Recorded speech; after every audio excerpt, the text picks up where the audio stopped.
моем понимании хронометража. О, пацаны, пришло время того, что я буду скипать ВВА. А почему? Потому что не сложно, что ли? Потому что, да. Я ненавижу вот этот левел.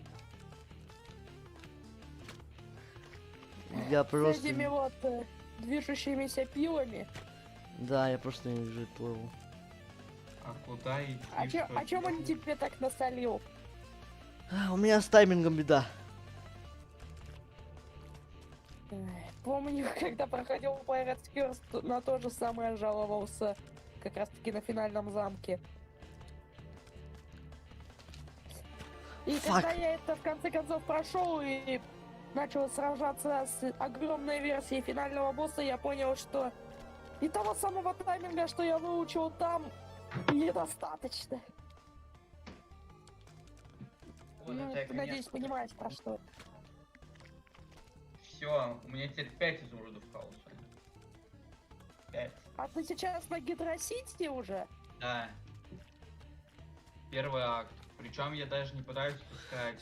Если бы я пытался искать в колечке, то я бы пошел уже на канал Razer и там что-то себе нашел. Но я, наверное, сейчас это буду делать, так как первое я хочу все собрать. Честно. Ну и да, я мажор, Как мне будто в 19. Сонике так много коллектиблсов, которые можно собирать. Одни лишь изумруды и все. Гигантские кольца. Их искать же надо.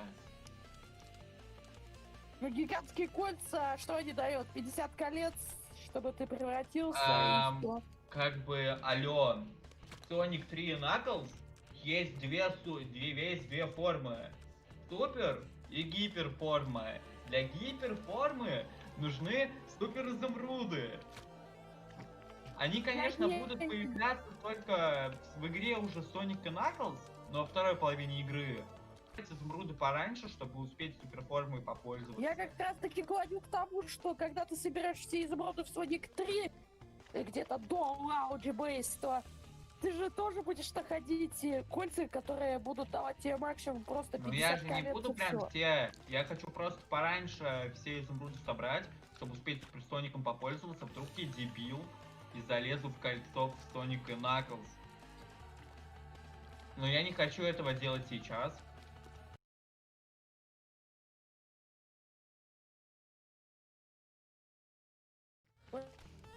Серьезно, что некоторые люди меня просто ненавидят За что? за мой словесный бред. Боже, да у меня тоже сейчас лень представить. Дело в том, что у меня еще с первого класса занижена самооценка. Ой, да у меня тоже.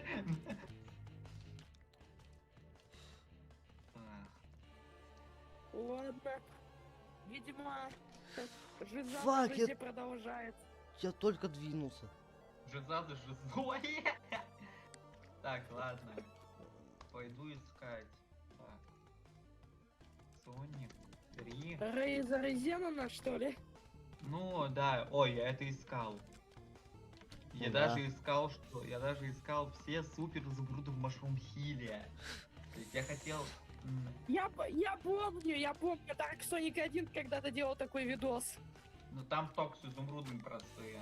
Типа, надо потом. Но все равно эти кое потом превращаются в это. Так. Кстати, а какая у тебя любимая зона в Sonic 3 Knuckles? Именно Knuckles. Я его немного проходил, чтобы говорить.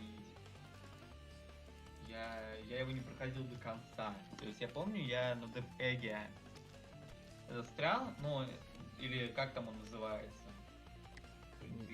Забыл. Вот я не знаю почему, но мне не нравится финальный босс без изумрудов.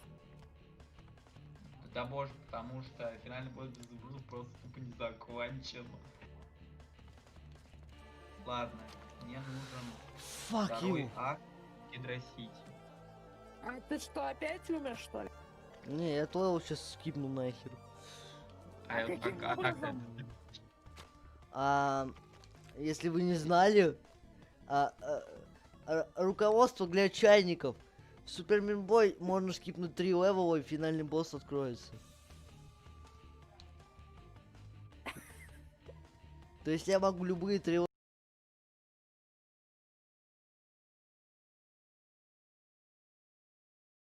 скипнуть, которые мне не понравятся. А, серьезно? Да. Только 3. Так и делают спидранеры. А Любые каким 3 образом-то? пропускают. А каким образом их скипать-то? Выходить на карту.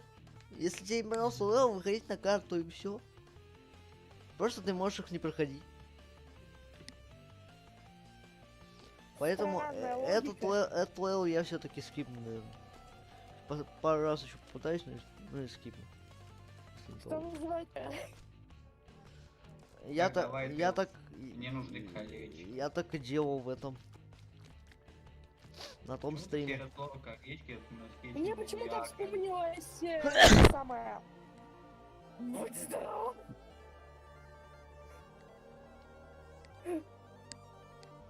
Ой, нет, только Негман, только не Жарабас. Фух, спасибо, Нат. Эм, Хотя ладно, Эгман атлет. Он бегает быстрее Соника. Я это прошел. Все-таки пропускать не пришел. Да. Поэкономь на последних уровнях. Который последний уровень захочешь проскипать, в принципе. Я могу их проскипать, но перфекционист внутри меня такой, нет. Нет, понимаешь, нет. Ты мудак. Да. Если ты скипнешь, ты мудак. Да. Ты сам себя мудаком называешь? Но у него Не низкая говори. самооценка. Ой. Я тут у меня одного заниженная самооценка и отсутствие ЧСВ. Я себя вечно дураком называю. Без причины. Мгм. У меня то же самое, только на этот раз с причинами. Потому что я в личной жизни дебил. Ну, лично я в повседневной жизни. Оставь меня без мамы, я буду. Еще это слушает мама и такая, типа, ну все, я уходить никуда не буду, короче, буду работать на дистанционном режиме. А прикинь. Было бы странно. Не, ну почему странно? А почему странно-то? Например, я если буду работать, то точно на дистанционном режиме. Хули мне напрягаться-то? Блин, мне все-таки Да, нравится, есть что... такое. Мне все-таки нравится, что Sonic трейлер даже показывает, сколько у меня изумрудов и на какой я зоне сейчас нахожусь. В Дискорде? Да, классно.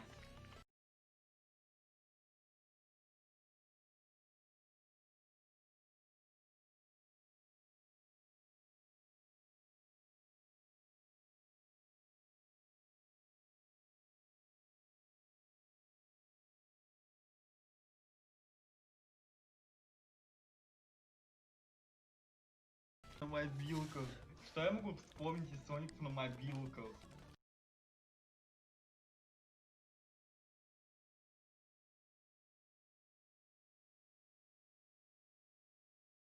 Дэш. Sonic Runners, Sonic Sonic. Dash. Соник 4. Две части. Вроде бы там 2 эпизода были на И мобилках. классическая диалогия. Спасибо, Сега.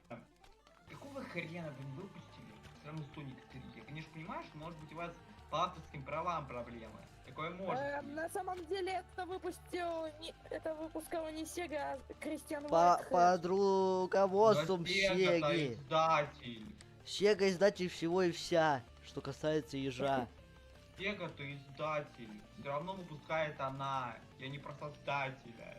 Кристиан Вайф может прям бросаться этими портами, но не выпустить их. Но он не может их выпустить. Он может их... Знаете, какую серию я хочу, чтобы возродили? Какую? Nights in the Dreams. А новая Я часть не на это играл. новая часть на это на Switch выходит. Ам, а от нее до сих пор вестей нет. Я не знаю ничего. Боже, также могу сказать, ну, метро чтобы анонсировали, у нее вестей нет. Ну вот я честно не знаю, но вот я слышал из ролика Пересу, что этот самый список игр для Нинки Switch обновили, но чтобы вот настолько долго... Нимки.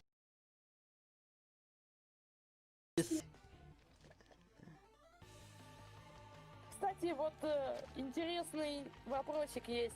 А фильм по Сонику, а игра по фильму по Сонику вообще выйдет? Скорее всего. Нет, Нет? я не думаю. Там нечего делать, это тупой роуд-муви. Там нет сюжета, он неинтересный. Да все равно ради бабла. А Ты не тогда забывай. почему в этих самых... Как это называется? В списке игр для Нинки Switch была игра... Да боже, эти списки ненадежный источник. Это инсайт обычный, это... Инсайт это не знаю... От анонимного инсайдера. Если бы был инсайт от Чеги, ладно. То это было бы уже точно. Ну А тогда это не значит, что и новая часть Nights выйдет. Если Но- это официально не под...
Welcome to the Guerrilla Collective, a 3-day digital festival of game announcements, trailers, and demos streamed straight to you. Please welcome your host, Game Awards trending gamer, Greg Miller. Welcome back to the final day of the Guerrilla Collective. For the last 2 days, we've been showing you brand new games, debuting trailers, and even releasing titles on the spot. But today's my favorite day, honestly. Today, the developers are going to speak directly to you about their projects in a laid-back live stream. You, of course, hang out in the chat, they show you their cool games, and we all get to find our next favorite title. Sound good? Then, ladies and gentlemen, let's get into it. This is your final day of the Guerrilla Collective. Alex, Justin, take it away.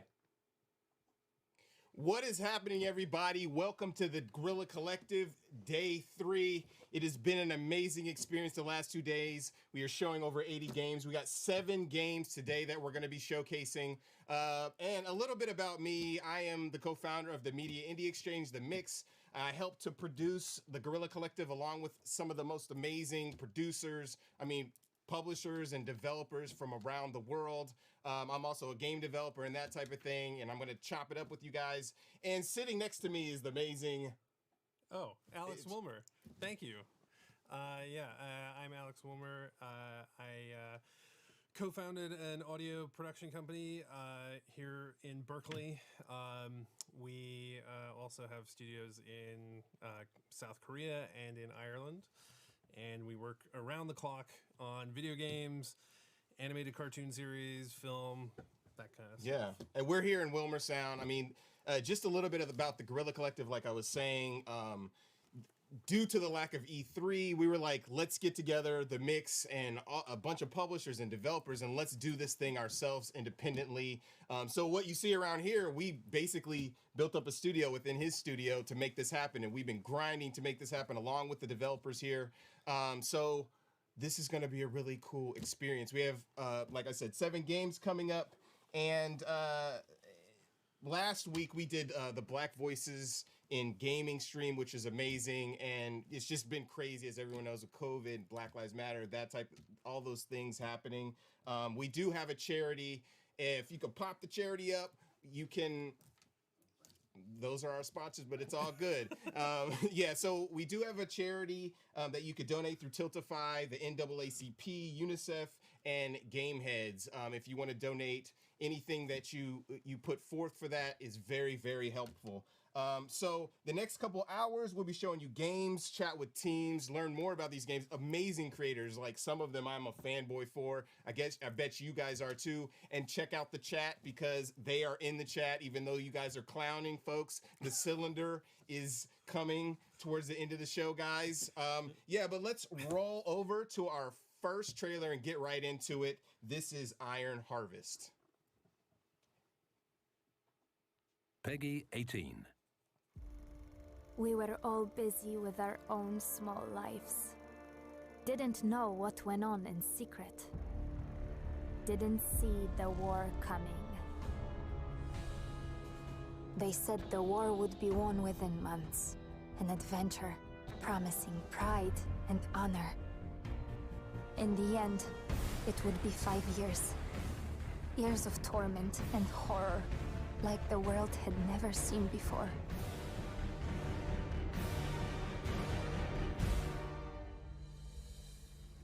The Great War, that was supposed to end all wars, is over. While in secret, the seed is sown for the next war.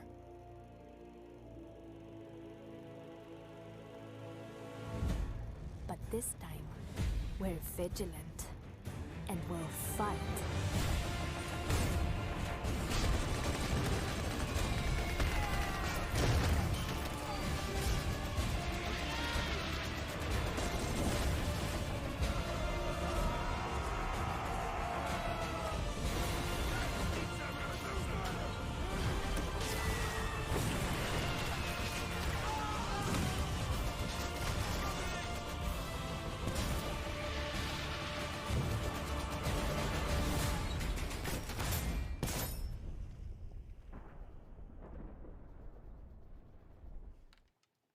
And that was a dope trailer for Iron Harvest. We got Tobias on the line talking about the game. We're going to be playing the game. This dude is going to be driving.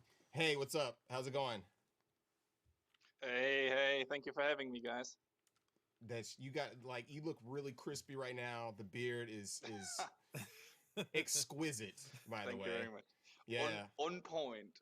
Oh, nice, nice. So yeah, we were playing through the game the other day, the demo, and the game is really interesting. Just, I mean, did you guys have a Kickstarter back in the like a while ago? Yes, that's right. Everything started with the Kickstarter. It was in 2018, if I Yeah. remember correctly. And yeah, so that's a Kickstarter project. And now, 2 years after, we are right in front of releasing the game. So we're super excited about that. That's dope. Because I remember when I was actually, I don't know if you heard about Fig, but I actually was publishing at Fig, and I was like looking through games. And when you guys were on Kickstarter, I was like, oh my God, this is so awesome. You had such great artwork and animatics and that type of stuff that you were showcasing. I was like, I can't wait for this game to come out. And then when I saw that you guys you're pushing your game for, to showcasing the Guerrilla Collective, I was like, oh my God, we have to play this. And then right now, so let's switch. Alex is going to be playing. It's so interesting that you guys chose to start with this kind of tutorial where you're actually little kids. I was like, this is fascinating and amazing. Yes, exactly. So the game, for those who don't know, it's an RTS, right? So a real-time strategy game. But here in this tutorial, we somehow need to teach the people how the mechanics work, right? So we thought it's a pretty cool way to make it in this kind of snow fight scene, because not only does it give you the basics of the game, but it also gives you some background story of the main characters of the game, because this young lady there is Anna, who's the hero for the Polania faction, and it gives the characters actually way more substance, I'd say. Yeah, for sure. It's always good to have like an organic feel when you're doing that, as opposed to it just being this like really stiff, like you have to read a bunch of texts, a bunch of text. But what was your? Go ahead. No, press A and D to move the camera and stuff. So here it's like a little bit more gamification, right? Yeah. So that's the word, I guess. Yeah, true. So what was the inspiration behind Iron Harvest? So the biggest gameplay wise, the biggest inspiration are games like Company of Heroes, Dawn of War, and Warcraft 3.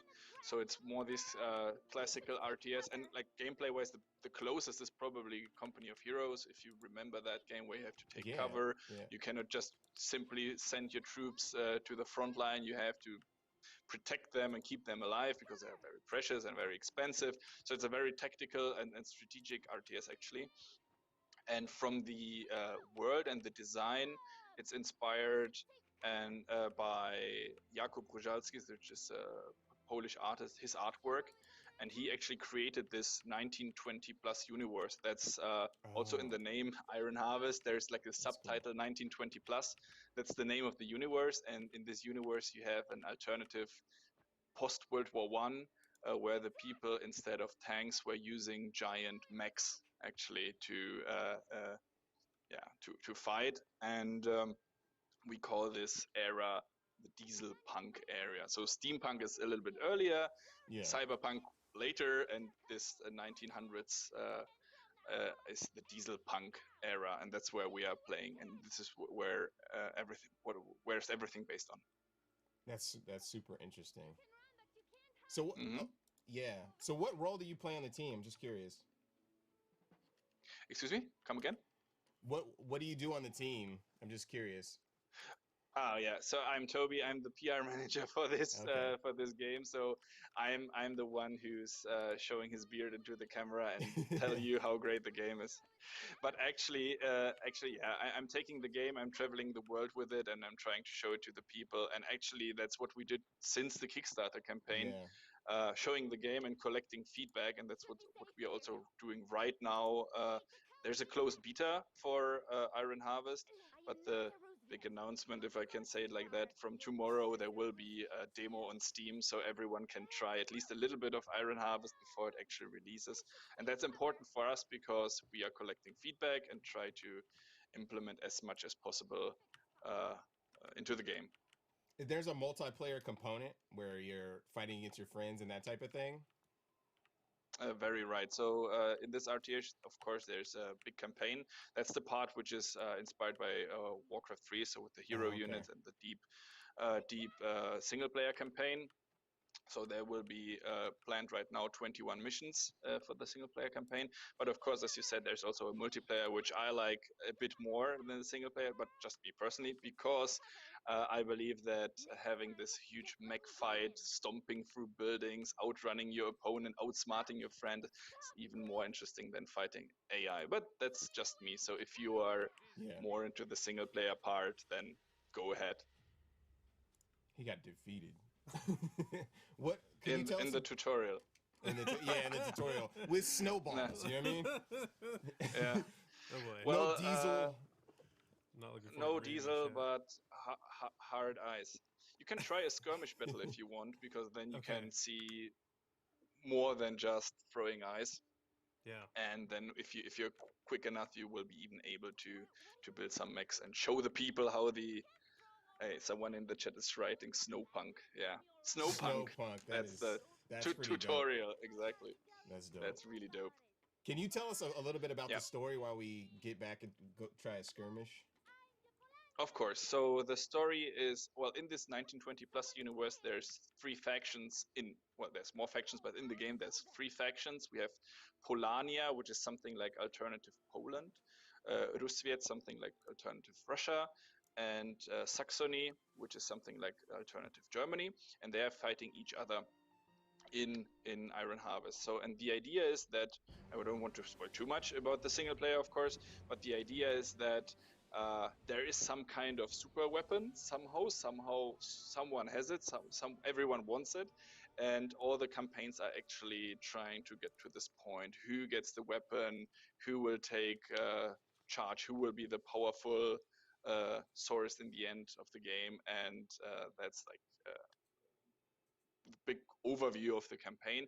But of course, for every campaign, for each faction, we have 7 missions. So you will see the different angles on the game and the different parts of the game from different views, and eventually find out that who seems bad isn't that bad, and so on. So there's some plot twists and stuff, and the missions should be as unique as possible. Cool. You're gonna have to run us through this as he starts getting things I'm going to moving. the Iron Mine. So first of all, exactly. So that's the Company of Heroes style gameplay, where there's no. If you think of a Command & Conquer or something, you have to collect your Tiberium. Here you have to conquer those iron mines and oil pumps, and they will then over time generate some resources for you. So the big idea is it's something like moving the front line back and forth all the time.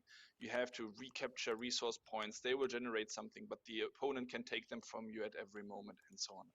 The 2 units you have right now is regular riflemen and engineers. Those engineers with the these ones exactly. They are building base. They're pretty much building your base. So if you push H or put on the building, push the building button on the bottom right when you click the engineers, then you can build some buildings like barracks and a workshop in your base. And as I said, it's moving the front line back and forth. So on the minimap on the left side, you can see how the opponent is slowly conquering resource points and those flags there. And it's a bit like capture the flag. So if the opponent takes them, then there's a counter, which you can see on the top, the winning points, victory points, which I personally don't like. I'm for the annihilation, fighting the opponent till the end. But yeah. Sneaky win with victory points is of course also possible. There's no snowballs here. If no snowballs. Bullets to your face. I'm attacking these guys. Oh, they ran away. Yes, exactly. You can. They saw you probably, or they took the oil pump, and now they're getting something different. So on the map, you have the oil pump. You have crates. In those crates, there can be weapons, there can be resources, there can be. There's field gun, for example, weapons lying around, and you can adapt on the battlefield while playing the game. And the coolest thing, I believe, is not only the covering system that you have to take cover when you're attacking someone, but when you have a mech or something, then you can walk through buildings and just ignore all the cover because they're way too big and will just stomp through. That's awesome. I would heavily recommend to start building an base, because you took all your units, especially the engineers who is not good at shooting, and you took them to this house. Yes, the house button. If you click on the house button, then you can build, for example, the barracks or workshop, and put it in the base. It's the thing you neglected in the very first moment. Yeah. Tobias is going in on Alex. Learning is fun. Yeah.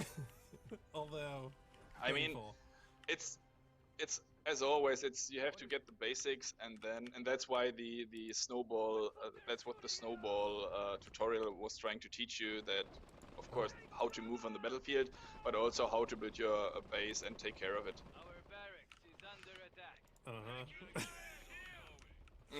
My barracks is so under it's attack. getting. Oh, By the way, I'm trying to right now talk to you via my cell phone, and I'm using mobile data. So if anything happens, then just so you know. They'll figure it out. It's all good. It's good.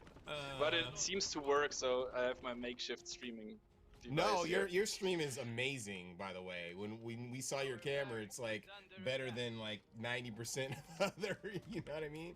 Looks super pristine. Thank you, cell phone manufacturer. I feel like I have lost all my units and my base. So you were learning the hard way. How about we start again, and you use one of those units you have there, the rifleman, to capture resource points, and the other one, the engineers, to immediately start to build something, and then you send out the engineers as well. So I'll restart. So let's restart. Okay. Yeah. For instance. Are you sure you want to restart? Yes, sir. Yes, so, you definitely do. I sure am. Of course, it's the base building is just the focus is not on the base building. You need a base to be able to build units. Of course, that's where you get your mechs and your soldiers. However, the focus on the game will always be on the front line of the battlefield. So what actually happens is that you're trying to protect your resource points at all time. You're trying to push the enemy back and so on. And what's really interesting, maybe you saw it when your units died. Whenever you kill a human unit, they will drop their weapons. So let's say you are killing, I don't know, a flamethrower unit, then you can tell your engineers to pick up the flamethrowers, and they upgrade to become flamethrower units. So a potentially weak unit becomes a potentially very strong unit. However, you then lose the engineers and become flamethrower. So this gives you a lot of independence and flexibility on the battlefield, which is pretty cool. So let's say the opponent is attacking you with tanks or something, and you really need to get some cannons quickly to get them down, anti-tank cannons. Then just try to pick up cannons if you're lucky enough to find them somewhere. So we have to push for more resources. So you can either pick up the crates lying around. You can see them on the map. There are those white boxes. Those are weapon crates or resource crates. I see. Or exactly those cool. ones. And it's a weapon crate, so inside there will be a weapon, but there's also oil crates and iron crates. And if you go to the resource points, then you can capture them as well. In your HQ, the only building you have currently, you can also build basic units. So you could build another engineer, for example, so you have 3 units instead of 2. What is very important for you, I guess, is the retreat button. So once one of your units, you're laughing, but actually it really helps you to survive, because in same as in Company of Heroes, you cannot afford to rebuild so many units, so you need to keep them alive. Exactly, perfect. You just push the R button or the button on the bottom right, and nice. they will get a hit point bonus, and they're running back to their HQ where you can repair them or heal them. Okay. So once they arrive at your HQ, they will lose this small arrow on the head, and if you push R again, you will replenish the unit.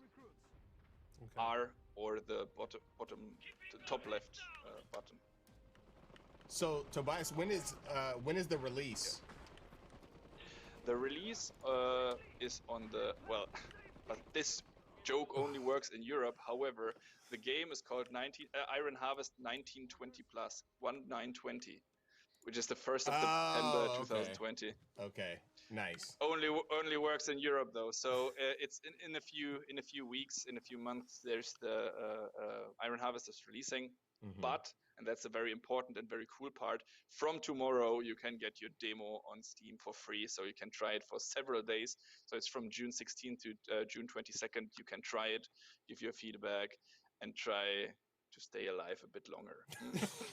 You definitely be practicing. The game is awesome. It's very gorgeous. I love playing the beginning part of it. I'm definitely going to be playing it. You can wishlist it now.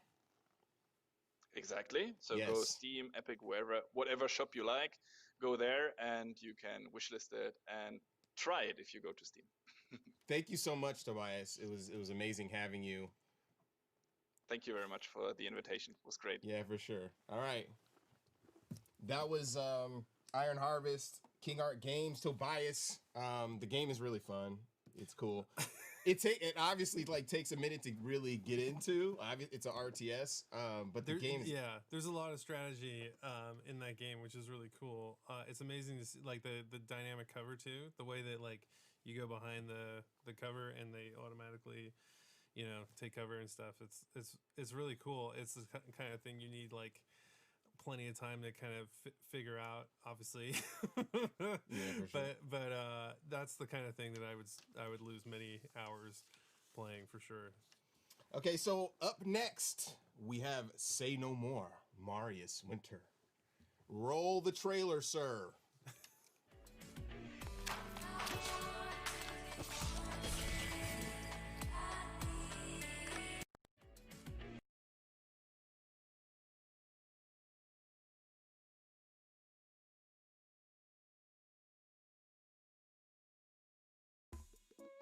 Hey, you! Did you just start your internship? Welcome, intern. And were destroyed by your coworkers? Make me coffee. Copy these papers. Bad hair day alert. Your supervisor probably just stole your lunch. Thanks, intern. And the problem is, you are too shy to say something. I don't see coffee. But don't worry. All you need is just one word. It's the word no. No. Whoa. You work late today. No. Whoa. Be nice to our supervisor. Clean the coffee maker. No. Go, buddy. No. All right. Yes, you learned well. No. Big way. No. Hey, keep it down. Hey, let's go. Okay, you can. No. Hey, what is this madness?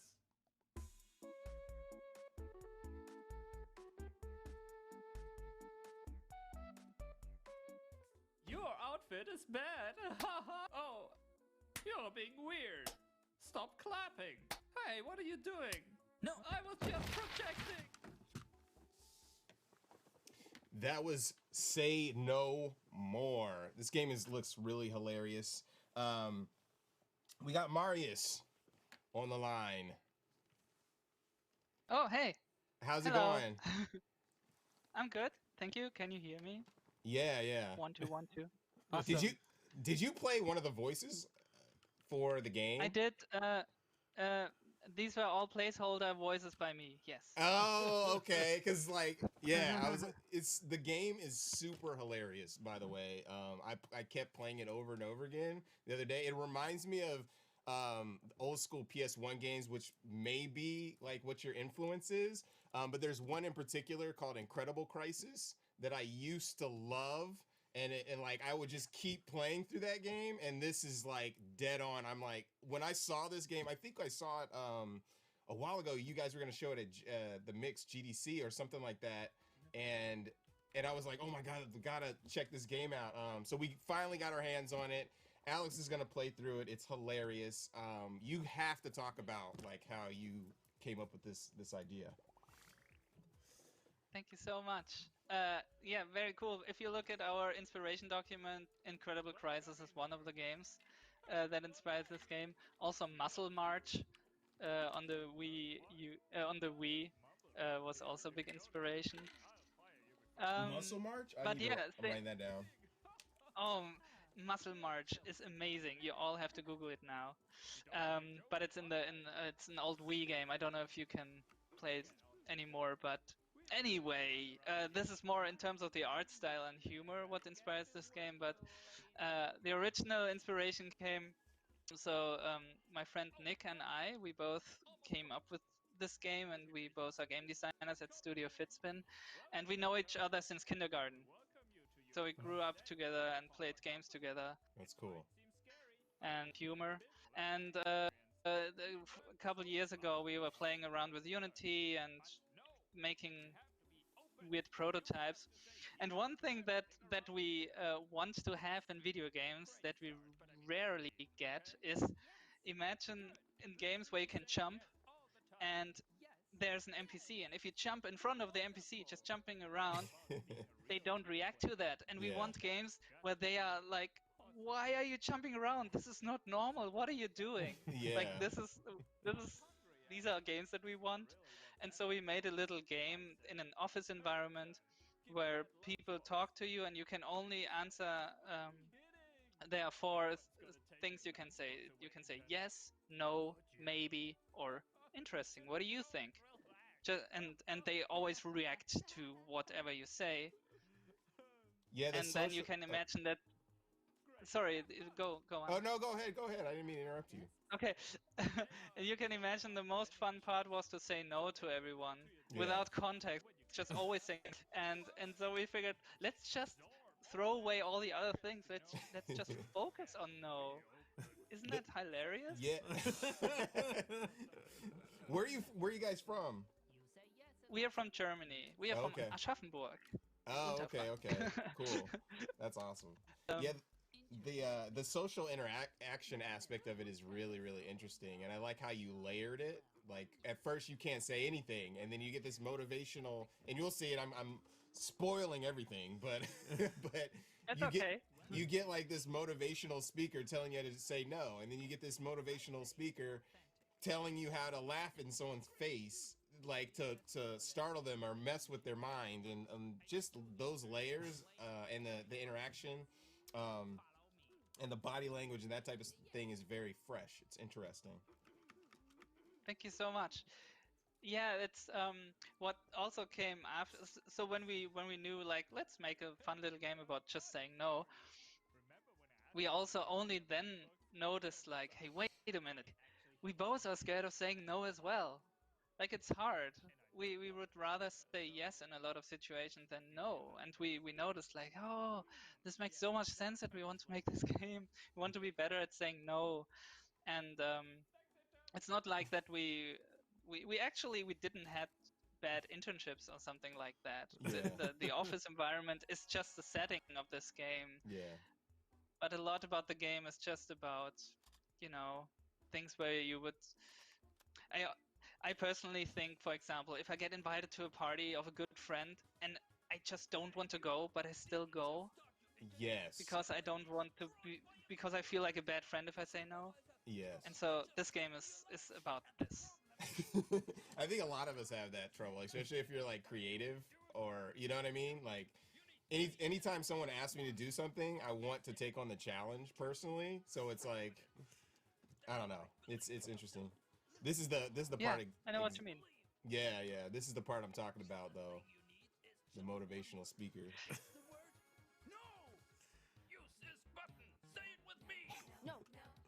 No. Come on, try it on this jerk. No. Whoa, not bad. You can also say no in a different way. No. Swap to a cold no by pressing this button. To swap back to your heated no, press this. No. Hit doors with the no you prefer. The choice is yours. No. Now show this meanie what you got. No. Yeah! That's hilarious. Listen, I know it's outrageous saying no these days, but if you don't use it, jerks like these lunch stealers will always win! Lunch stealers. Do you want that? No. Exactly! No! But wait, there's more. Before destroying jerks juicy. By laughing at them. I love this Hold part. this button to laugh at this dude. Or you can clap at them with this button. The choice is yours. I feel awkward. Know him. Know him. Right? Laugh at idiots to feel better. I don't know why. I don't, Laugh at idiots. Make them feel weird. What? Oh. I'm actually small. You did it. I like it. Yeah, Like, this is laugh what at- I was talking about. I like games where I can irritate NPCs. Yeah. that's So hilarious. just doing a slow clap. Subscribe to my channel. Yes, you learned well. Just subscribe to my channel. I like say no to this jerk. Hello. No, whoa. I need some. No. Did you see my new lunchbox? No. Excuse me? What did you say? What? What? He busted a combo on his face. You are just an intern. Fire that intern supervisor. No. Rapid fire. The dude was hiding. Okay, I was like, the dude was like hiding in the bushes. The planter. Oh. Sometimes they're nice people, and you could get a reward if you don't say anything. Oh, interesting. I was just rapid firing no everywhere. Try to That's find a fine. nice Yeah, person. This game supports spamming the space bar. Definitely. What kind of week? Are you good? No. So cute. You are. Okay, that's it. Oh, you got blasted, son. Yes. Lunch stealers. Flip the tape. Flip the tape. Flip the tape. There are more lessons. What happened? Did you got crushed by a jerk who won't listen to you? No? What a bunch. But don't worry, I'm here to teach you a new What a kind of bunch. no. When is this game being released? No. And like on what It's platforms? easy. All you have to do is Later hold this no, year.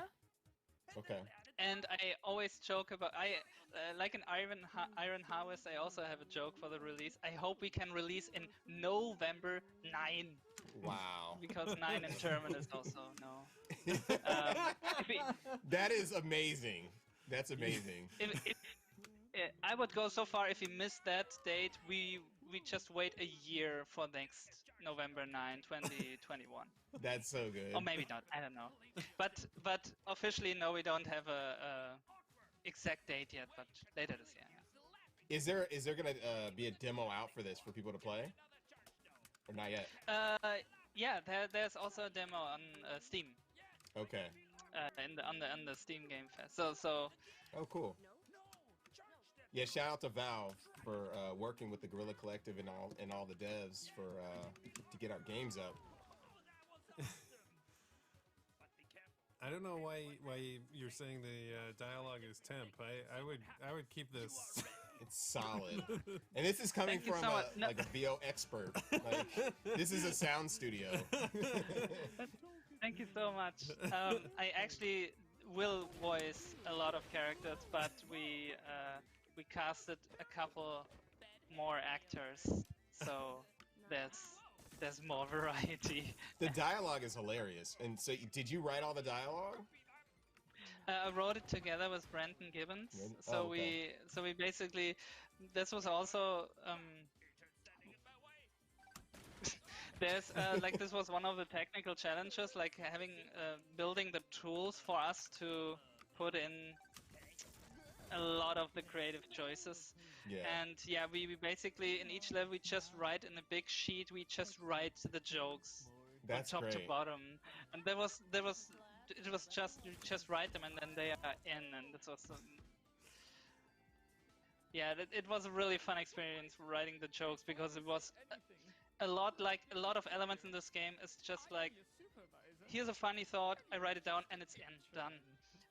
There are a lot of things where we don't think too much about them, and if they Yeah. make us laugh from the beginning, then we keep in the silly stuff because there's a lot of encounters you have in this game. This is just the first of 8 levels. Well, we are not going to spoil the end of this demo for everybody. It's so this game is so amazing. Everybody wishlist it and check out the game soon. 9. But yeah, thank you so much, Maris. Where can they follow the game and where can they check everything out? We now have a Twitter account. It's today. It's at saynomore_game, and also our webpage is saynomore.re. And yeah, this is this is where you get the news and all the newest news. Yeah, cool. I didn't practice this. That's hilarious. You were waiting. I see myself on the screen, like you should have just told me no. You know. But yeah, thanks so much. The game is like really refreshing. You know, to see something like brand spanking new and different. Keep making these type of games. I think we need to celebrate this kind of ingenuity and interesting kind of design. So yeah, very cool. Thanks for coming on. Thanks for having me. All right. Bye. Say no more. Say no more, Justin. Okay, I definitely won't. That game is freaking hilarious. It's definitely up my alley. What we have next is Tanya Short with Boyfriend Dungeon. Let's roll the trailer, please.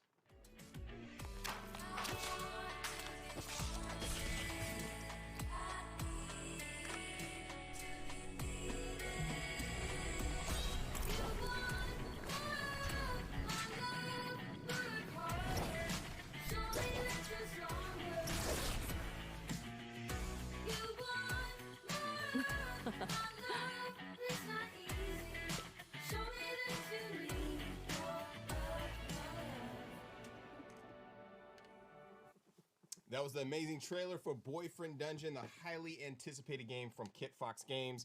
And we have Tanya chilling out with us. Hello. How's it going? It's all right. You know, it's a Monday and there's super cool indie games being shown by Guerrilla and Steam. So it's a good day. Yeah, it's a great day. Thanks for hopping on. The game looks amazing, by the way. I know a lot of people are anticipating it. And we've gotten a lot of wish lists, a lot of attention, and it's a shame we can't, go to conventions anymore. But I'm glad that there's events like this so people can still find out about it and see what they like. And this demo has never been shown outside of a convention floor, so this is pretty nerve-wracking, but also exciting. Yeah, that totally makes sense. I remember like when we were working with you guys to showcase it last year. We were trying to get you on the stream, and you were like, not yet. But so it's cool to actually be able to showcase it. So tell us a bit about the game. So it's a dating sim / dungeon crawler, and you alternate between the two parts of the game. You spend a lot of time in the dungeon, and in that dungeon you find treasure, and you fight monsters, and you find new weapons, and then those weapons become beautiful people, and if you want to get more skilled with that weapon and find new abilities, then you gotta date them. You could also just be friends. Platonic weapon relationships are possible. But yeah, you choose who you want to hang out with, and then you choose who you want to fight with.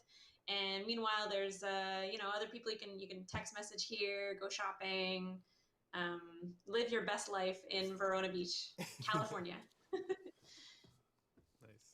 What was the inspiration behind your game coming up with this? It's a really interesting idea. Thank you. Yeah, I mean, I grew up playing dungeon crawlers and RPGs and dating sims, and there's a few other games that have, decent combat and decent dating, but I never felt like I was able to date all the people I wanted to. And I don't know, I also felt like sometimes they were a little bit too serious. So I guess I wanted something a little bit lighter, and I wanted to be able to date all the different kinds of people. And I was surprised a few years ago that that game still didn't really exist, so we had to make it. totally makes sense. It kind of reminds me, like when I first played it or saw it, it kind of initially reminded me of Persona, the old, like the one of the first two Personas, and then also it reminded me just the idea of the weapons having kind of their own personality was Disgaea, just a little bit. But it's interesting that you have that aspect that each one of these characters is a weapon, you know. So you can see he's picking an upgrade ability there, and you can go back and change that later in the full game. There's a gym where you can change up your combos that you've picked. But yeah, every level of love rank up, you'll get either a new ability or a choice of two abilities. And I chose swinger. yeah, we took. Okay, you're a swinger then. Good job. Yeah. I chose it at or random. maybe that just means. Yeah. Yeah, we took inspiration from a lot of different places. I feel like we came up with something that's pretty unique. But yeah, I love each of the weapons because they're all so different. How many weapons are there in the game? So on the Kickstarter that we ran a couple of years ago, we announced 9. It looks like we're probably going to launch with 7 and then have 2 come out as free DLC afterwards. Okay, cool. At least free for Kickstarter backers. We haven't decided if we're gonna charge after that. Makes sense.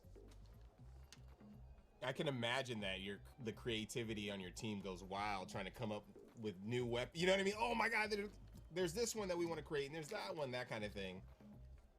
Yeah, there's so many different kinds of weapons out there, and different. I was really surprised to find that so many people had a fondness for a certain kind of weapon.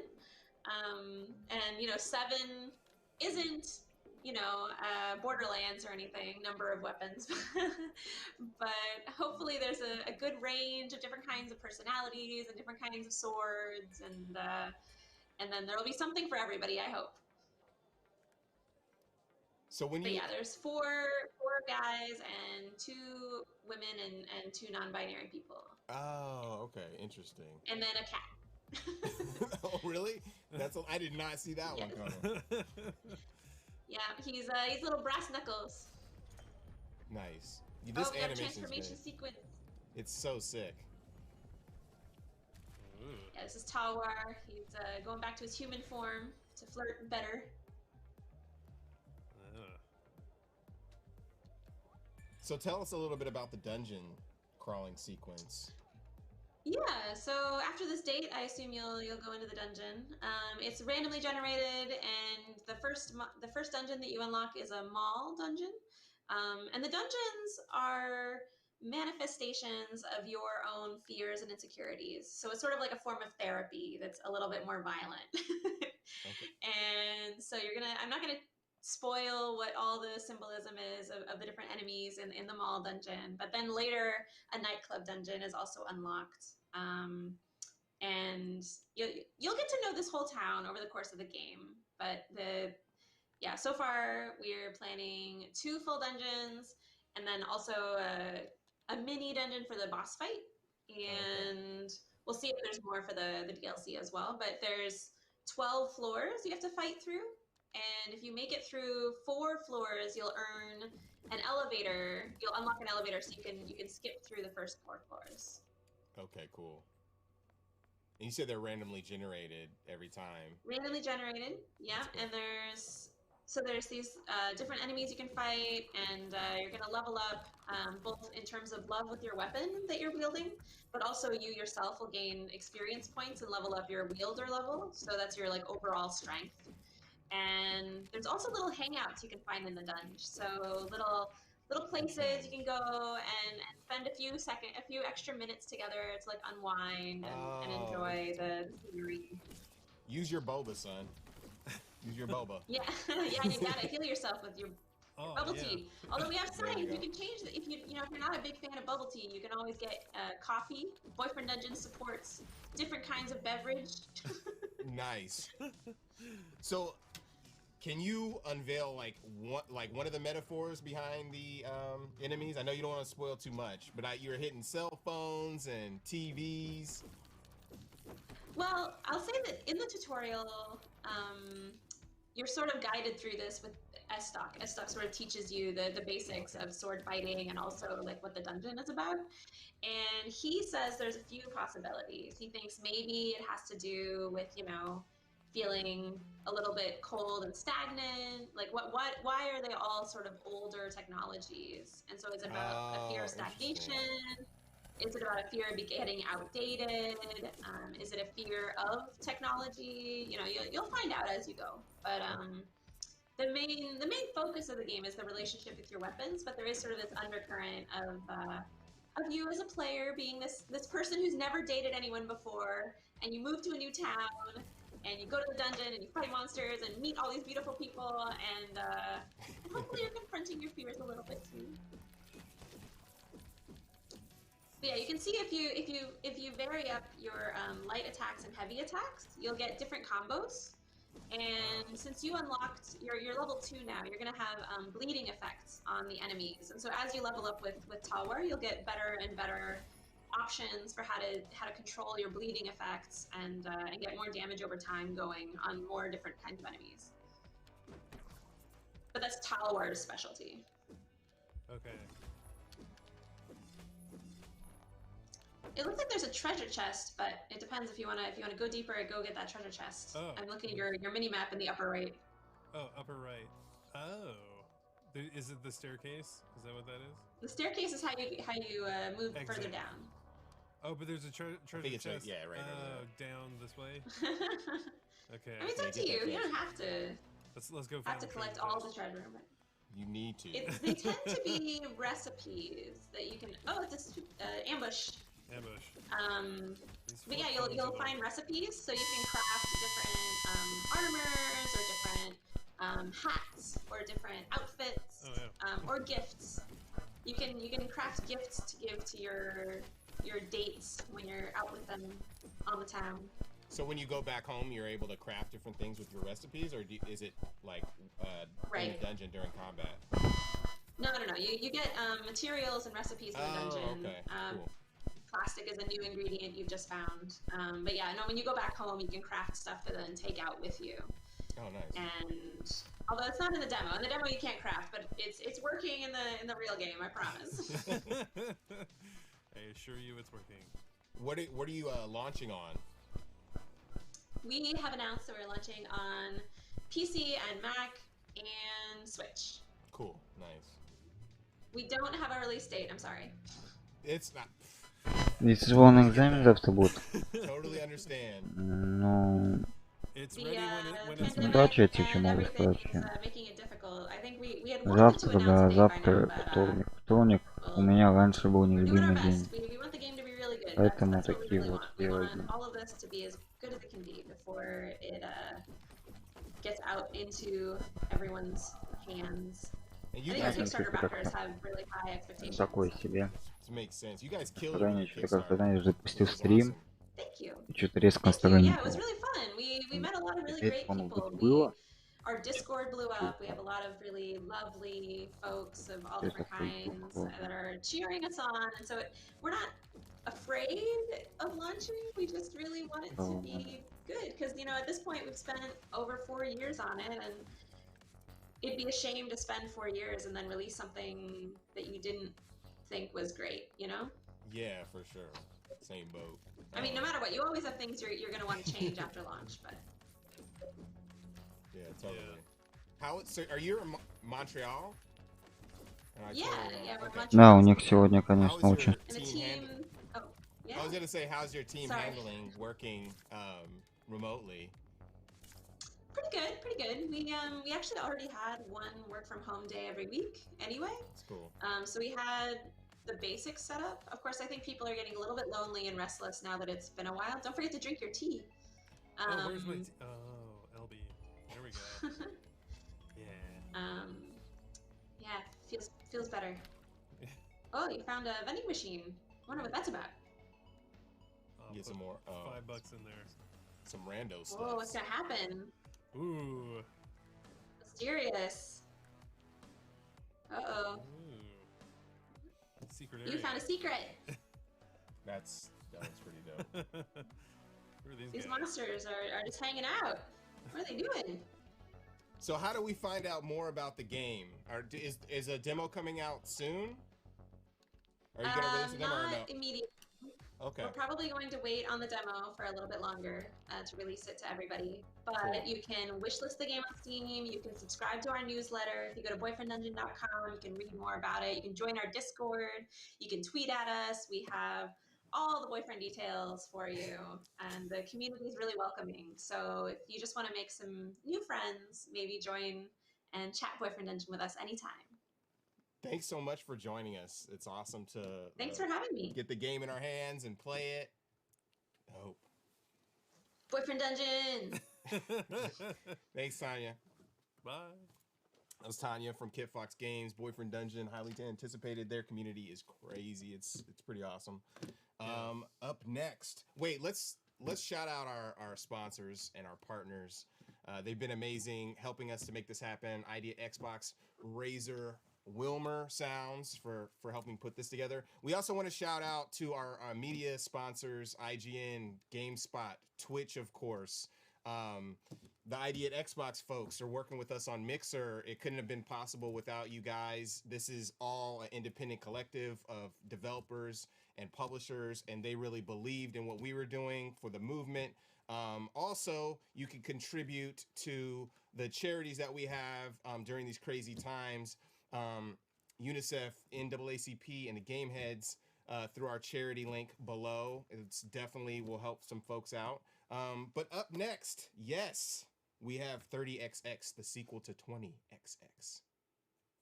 Run the trailer.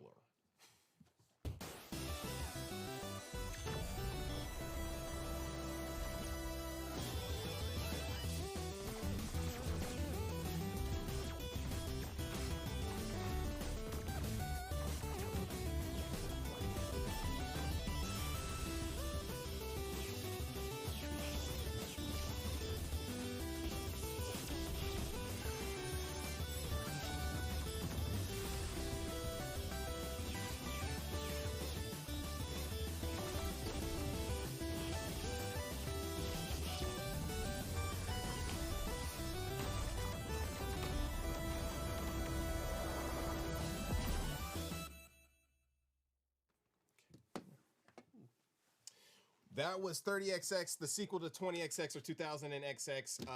Here we got Chris King. We're going to play the game. Highly anticipated. How's it going? Hello. Good, good. Yeah, thanks for sharing the game. When I saw that you guys like entered 30XX, I was like, oh my God. Because like 20XX, like, I mean, for me personally, as a, a developer and, loving Capcom games, that kind of thing, it kind of came out of nowhere. I was like, what is this? At first I was like, is this a Mega Man clone? And then I was like looking at how you guys were developing it and evolving the game. And it was like, what? This is, obviously it pays homage, but it's a different type of experience. And to see that you guys like made that, it was successful. And then you guys are making this one and the art looks gorgeous. Thank you so much. Can you tell us a little bit about the evolution of what you've done in the genre with this game? Yeah, of course. So with the first game, we're super happy with how well 20XX did for us. It was our first commercial game. None of us had made games before. It was the first time we'd really come to this. And so, first time game development's really spicy business, right? So being able to have the studio still be around at this point is super exciting to us. But even after having spent 5 years making 20XX, we still had so much more that we wanted to do with the formula. There's still so much room to improve, so much room for the game to grow.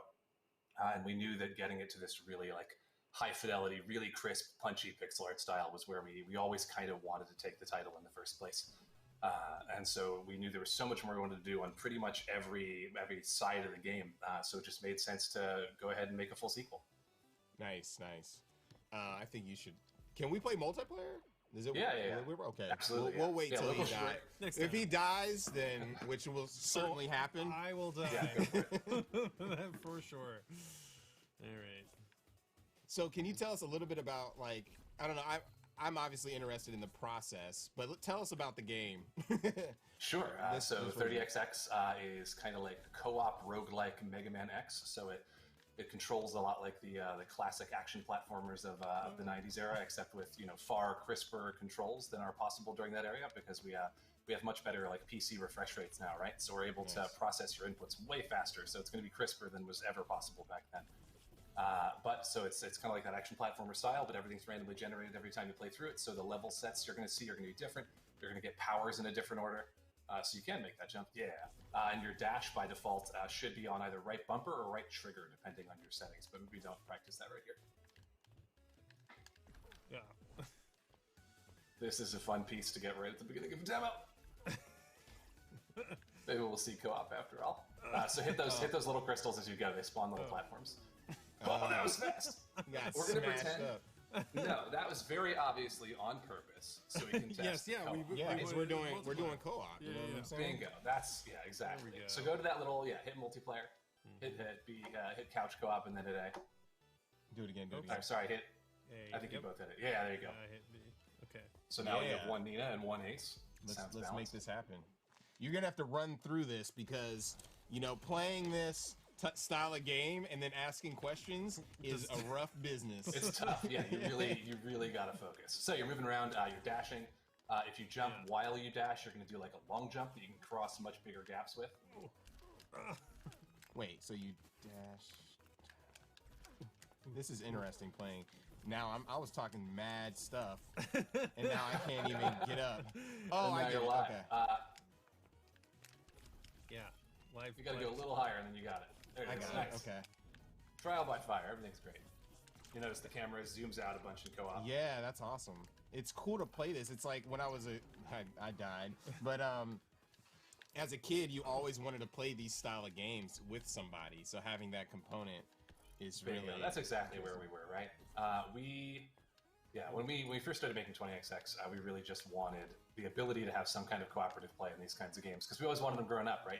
Growing up, you had to share the controller. Yeah. Your brother wants to play, and you have a really hard lesson very quickly about having difficult chunks at the beginning of a demo that's streamed in front of a bunch of people. It's good. The game is challenging, which is great. It is challenging. This is a very early pre-alpha for us. This is super, super early stuff. We've obviously spent time polishing the demo, but since it's a roguelike, since we're going to throw random level pieces at you, every so often we're going to have pieces that are maybe a little more difficult than we intend to be really early at the beginning of a demo show up. Like, this looks much more reasonable. No required precise wall jumps. Just probably where you ought to be on level 1 of a demo. I have some work to do after this. But I learned how to jump, do a vertical wall jump, which is great. Now I'm going to use that tool, ideally, though, I teach you to do that without a fire that's going to kill you right there and just wrecking you. He's dead. So because it's roguelike, anytime you fall in lava or touch a spike or anything like that, we're just going to do a little bit of damage to you and set you back instead of like straight up killing you. There are optional difficulty toggles, of course, that let you turn on auto kill spikes, but like pretty unfriendly for a game like this where we expect you to get through on one shot. Let's go down. There you go. So how's the game laid out as far as progression? That is an awesome question. So in 20XX, there are 4 basic level themes you play through twice every time you play through a run of the game. Where a run of the game is 8 levels, there are themes, 8 main sequence stages that are in a semi-random order. The player has some level of control over the order in which they tackle the stages, but not complete control. So like in a Mega Man game, you finish a stage and there's 7 stages left, right? And you can pick whatever one. Yeah. Oh, you're getting chased, run. Ah! Got smashed by the wolf spikies. And maybe don't touch the fire.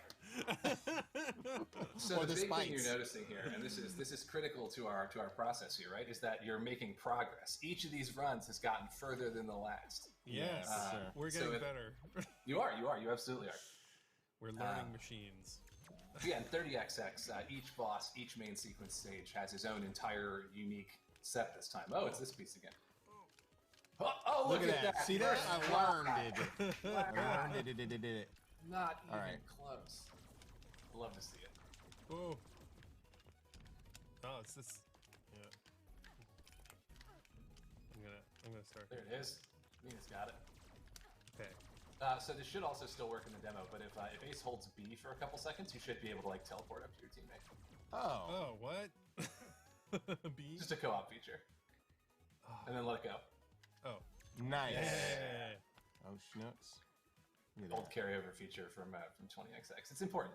You know, one of the things here is that we want to make sure that when you're playing 30XX with a friend, that it's always a fun experience, regardless of potential like skill disparities between players. Yeah, I was thinking that. That's cool. One of the things that can get really tough, especially I think the onus for us adding that was definitely at one PAX with 20XX years ago. It was like a young father telling us that his kid absolutely loves the game, has so much fun with it, loves the characters, but just really struggles with some of the platforming segments. Yeah. And having the child able to like teleport up, meet the parent, made their experience a million times better. So we spent a little time, shopped that, and got it in. And of course, we want to make sure that all of the lessons we learned while we were making 20XX carry over to 30XX. You know, we don't want to backslide in anything here. Yeah, for sure. Yeah, I was gonna say. I haven't even seen this piece. I was gonna say for if you're playing with kids, that's really important. That's really awesome that you did that. Yeah, we want the game, you know. So obviously at the top end, like with this kind of game, hey, a revive capsule. Hey, it's good to know those work in the demo. Free testing, yeah. Hey, I'm back. Oh man, that was convenient. Yeah, we gotta make sure that while the game needs to be properly challenging at the top end, like if you grew up with these kind of games, you want the super spicy, intense, like perfect platforming that the sort of harder top end of these games really can afford. Hey, box. Hey, some health and some money. I got nice. items. Can he teleport Got some down to stuff. me? Yeah, so that well, don't do it on a fire. Yeah. Try it. Go down that. Yeah, there you go. So it should work pretty much anywhere. Oh, okay, cool. All right, How we're big gonna is- come up on this chase section again? Oh, okay, yeah. So we know that we don't want to get hit by the wolf spikes. Don't want to get hit by spikes. Well, fire. Flame. Dash it out. No, I want to kill. Oh, look at that! Look at my Everything's fine. skills on. Nothing is broken. That's. Oh! I thought my. All right, a little further. That I was thought one my skills were deeper in the impeccable. level than last time. We're getting Super better. fun. How big is your team? It really depends on how you measure. There are 8 or so of us working on 30XX right now, all of which in different capacities. You know, if you're adding up everybody's like full-time contributions, it's probably more like 6. You know, it's myself doing tech creative design. We've got 2 lovely artists, one doing characters and sprite work. That's Kataki. If you recognize this kind of sprite style from either like Rogue Legacy or Chasm or Duelist, same guy. It's Oh wonderful. yeah, cool. The tiles and the backdrops and all that stuff is Fabian Jastrzemski, German environment artist. They've both been lovely. Brandon Ellis, our composer in Georgia, with all the sweet tunes that you've got to have. Yeah. Nice. And we've got sorry, I'm getting a little too into the weeds about individual team members, but No, everybody it's is good. lovely. They're about 8 It's of us. interesting. That's cool. Yeah, it's about twice the size of 20XX's team. It's been solid. So, remember, you can teleport up. Yeah, I'm gonna teleport over there. Oh no! Did you get deaded? All right, one more teleport. He teleported up while you were in midair, and then he fell back down the hole. Alright. I was wondering. Pretty I was pro wondering if that moves. was possible, or. But yes, it is. So you got to be careful when you teleport. Nice. I like the rogue aspects, just the variety and not knowing exactly what you're faced, but the skills are maintained. That's really interesting. Exactly. That's the core of the design right there, right? So we love these precise adaptations. We love seeing a situation, thinking, what's in my toolkit that lets me respond to this, and then adapting and mastering the game, right? We don't love Mega Man 2's like Heat Man disappearing blocks, where the only way to get it is to like die a bunch of times by falling into the pit with no indication of where the blocks are appearing. Whoa. So we throw different pieces at you every time. Obviously, it's a very early roguelike. Like, we're still very early in the process. We're not even on early access yet. We got a ways to go there. But there's still a pretty decent amount of level generation here. That's awesome. So when are you releasing? Do you have a date? That is a great question. We don't have a firm date yet. We're definitely going to do early access. So early access for 20XX. If anybody watching either played 20XX or saw it during early access, you know that we were in early access for 2.5 years, about really long time. The only reason we're still here, the only reason the studio is still here, the only reason we get to make a new game is because our incredible early access community on 20XX gave us the feedback and the resources and the pushes we need to make the game great.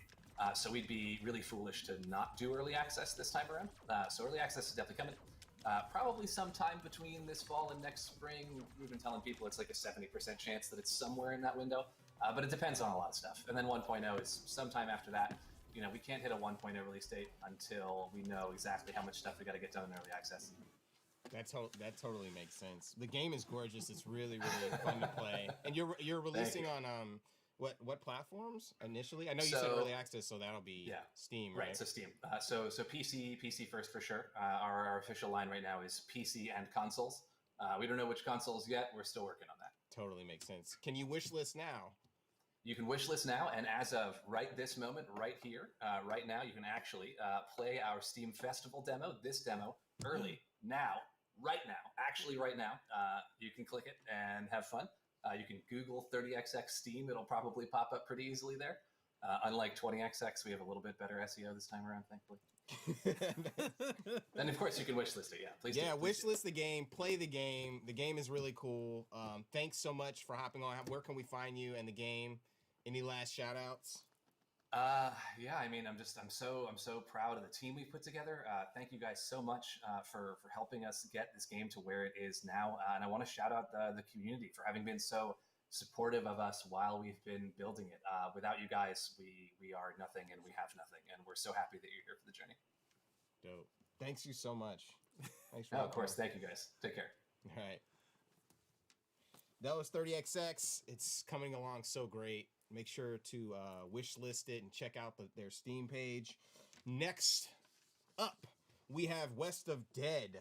Adam is going to be joining us. Let's roll to the trailer. Purgatory, Wyoming, 1888. A shifting land shaped by the souls of the dead. The good ones head east toward the light. The bad ones, sometimes, they stick around when they ain't supposed to. That's where I come in. To change their mind.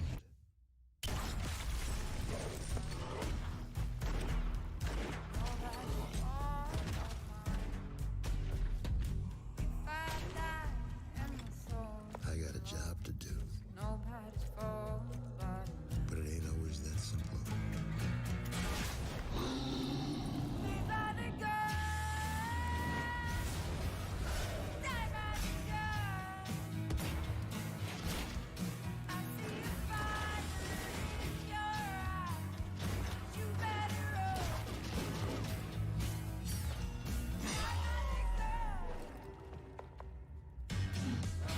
Some say a coward dies 1,000 deaths, and a hero only dies once.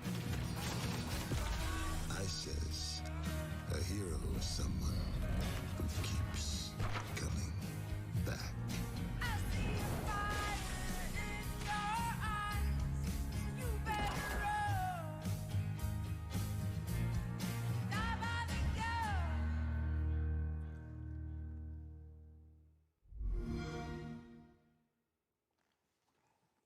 That was the amazing trailer of West of Dead.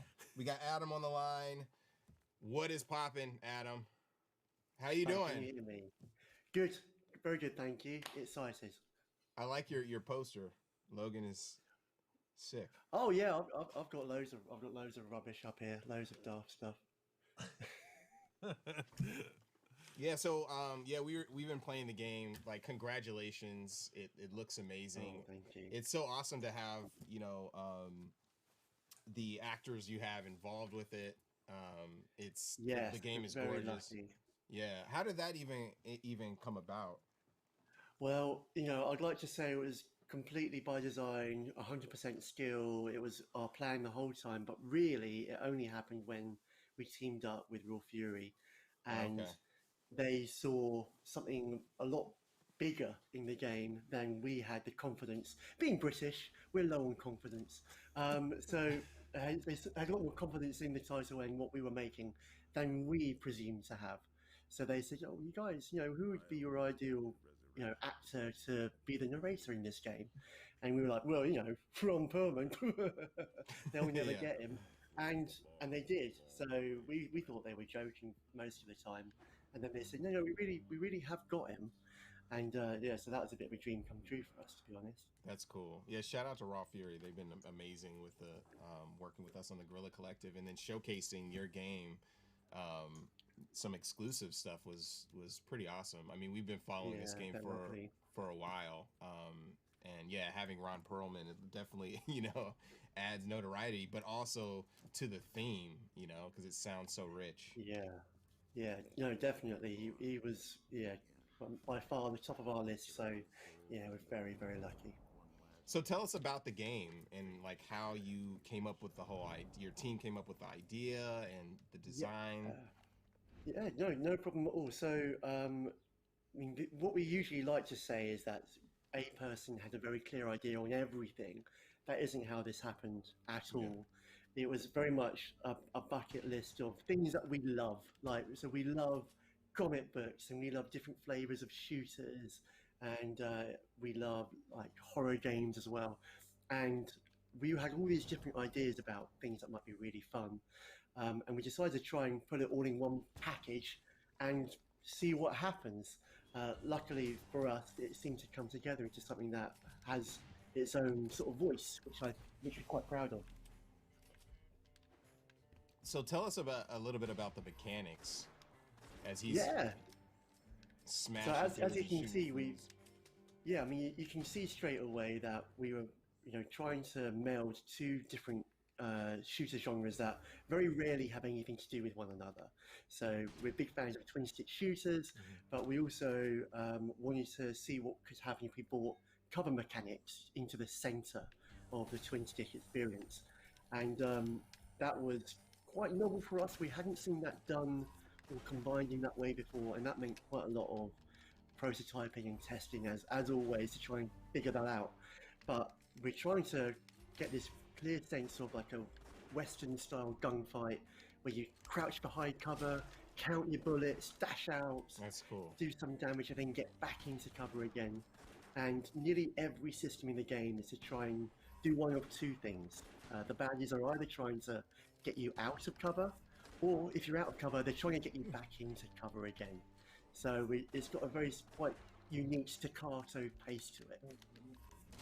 And the cover is breakable and explodes and stuff like that as you go along. So they're trying to destroy the cover while you're trying to kill them. Absolutely, yeah. So with the classic Western shootouts, you'll dive behind cover, reload your weapons, and you have a boost to how quickly you can reload when you're behind cover. So there's good reasons to get in there.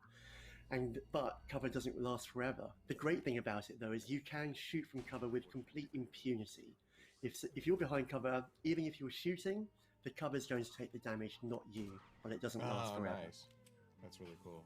It does definitely look like a living, breathing comic book, which is... Oh, thank you very much. I really That's exactly what we were hoping to hear. All the characters have a lot of like interesting design. He's got the red cape and kind of like the Ghost Rider flame, but then he has this like...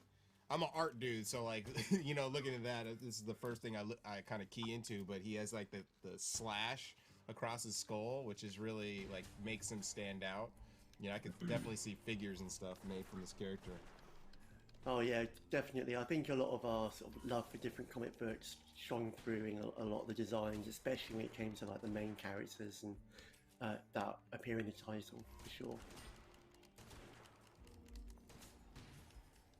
Very good. You're playing well. As you can see, we've had to use quite a lot of interesting things with the different weapons you have as well. So shotguns have a very short range compared to rifles. And there's about 4 different flavors of weapons. There's rifles, shotguns, pistols, and revolvers. And each of these squeeze the player into a different corner of the gameplay. So shotguns are great close up and have a wide arc, but you've really got to get out from cover to get close enough to use them most of the time, unless you're willing to sit put and wait for something to come to you.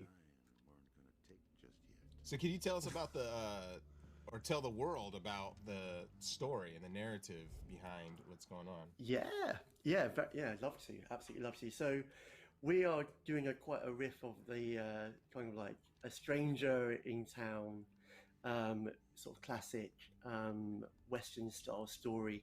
You don't know who you are, you don't know who you were, but you know that there is a new place that you need to clean up, and but this place, different from other westerns, is set in the afterlife, but not your classical kind of Christian style afterlife that we thought.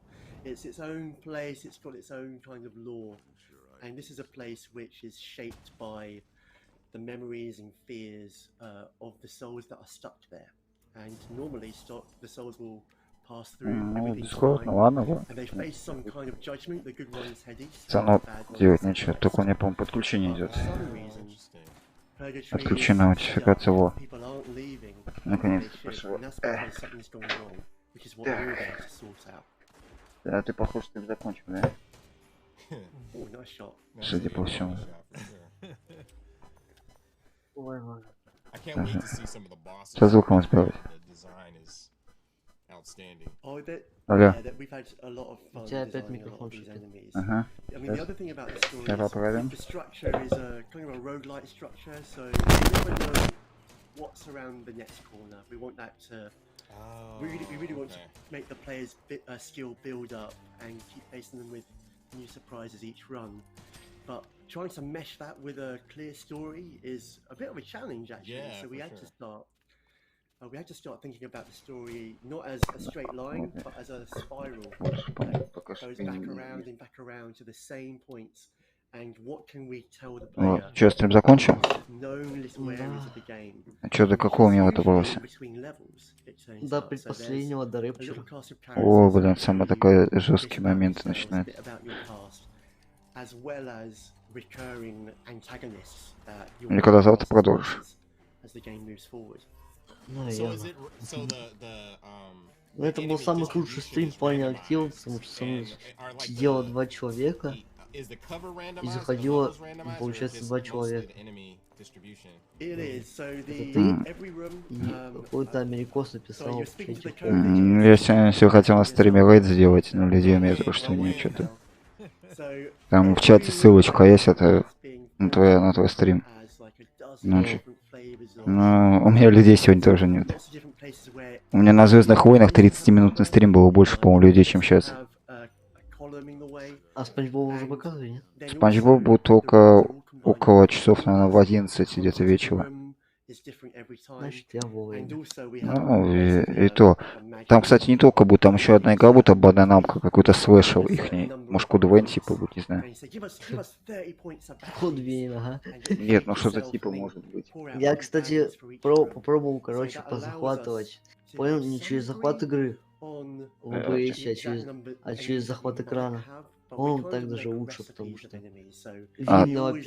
видно, во-первых, FPS, а то задолбали вопросики, типа, у тебя Steam версия, у тебя сколько FPS в игре?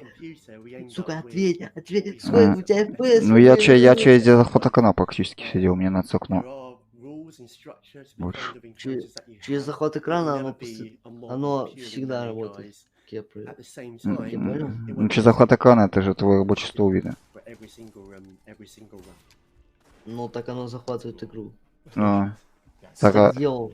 Ну я также делал, когда игры не захватывают некоторые. Иногда не захватывают, иногда вижу захватывают. По-разному бывает. Ну не знаю, Супер Мидбоем, как я понял, все нормально захватил. Ну да, я там был и захват экрана, и все. Вот. Завтра будут, кстати, VR-игры из Steam. А поскольку VR-игры сейчас будут Steam, неизвестно, может быть, я тебе завтра и на стрим приду. Может быть. Не знаю пока точно. Блин, там я заметил, я там зашел на стрим, у тебя там это какой-то, короче, какой-то 2 дизлайка поставил там. Ну так это эти пидоры, вот эти вот. Миша, блять, вот это видит, да? Да, это ихние, короче. Ну я видел, Миша там стримит. Опять этот. Да.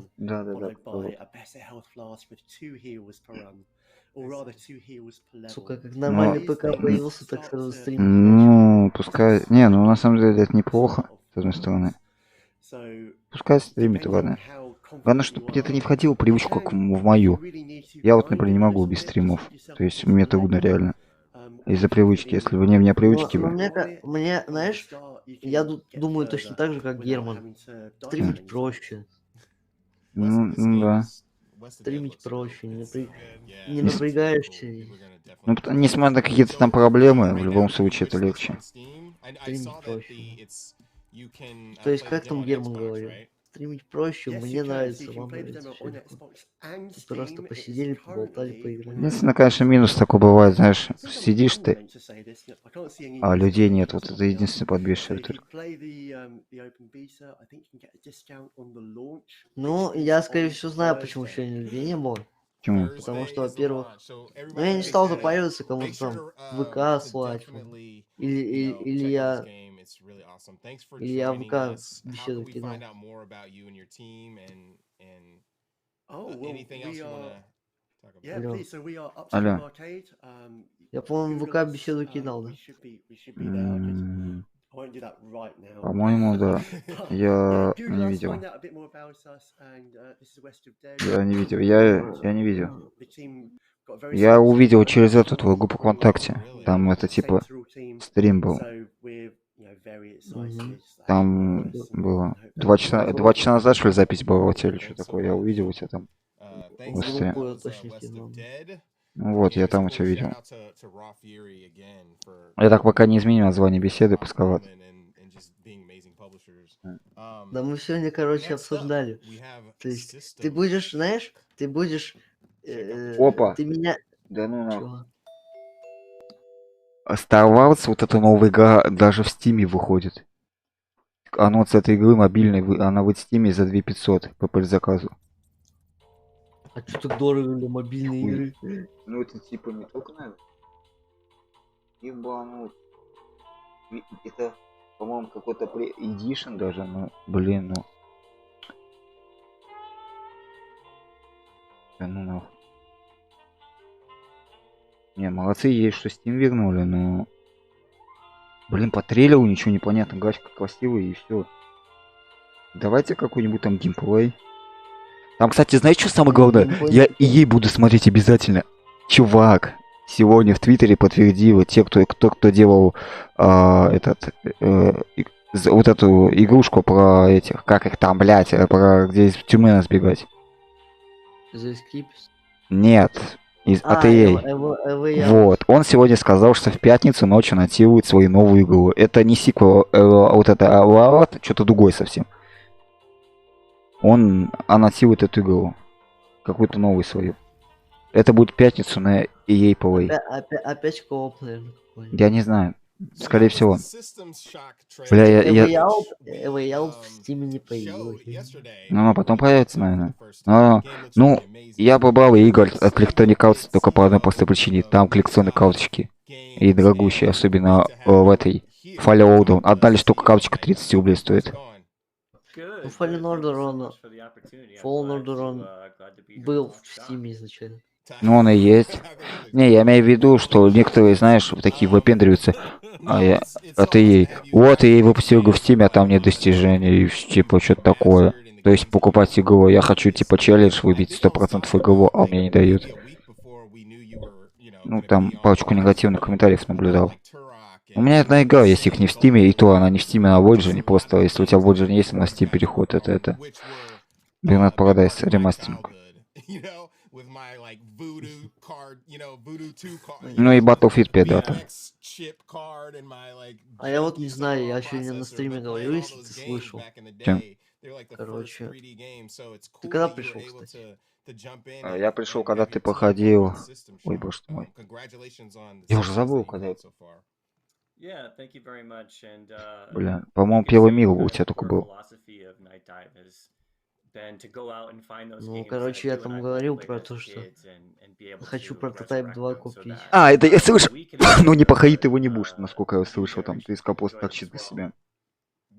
Ну да, на меня потом начали быковать, типа. Со мной же в Дискорде сидел некий этот мегафон. И чё?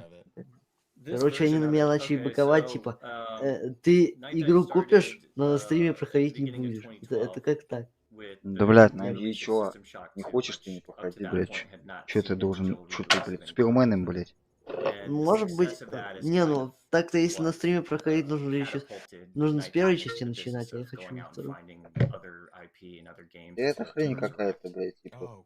На стриме. А чё, блядь, тебе ты даже своей будешь на очень стали, что на стриме проходить. Ну, это бред какой-то. Но я хотел XCOM на стриме пустить. Потому что Блин, XCOM долго игра, слушай, долго. XCOM это длинная игра, и ее нужно прям упаривать по несколько часов. Да. У меня в среду, наверное, будет первый стрим за долгое время игровой. Когда он выйдет, там демо-версии в стиме должны выходить. Так. Вниматель попросил настроить часы. Вот сейчас Я буду... вообще не знаю, если бы, наверное, если бы Super Meat Boy Forever не вышел, ну, не объявили дату релиза. Ну, видишь, объявили до конца года. Ну, то есть, если бы не объявили дату релиза, то я бы не стримил Super Meat Boy, наверное, тоже.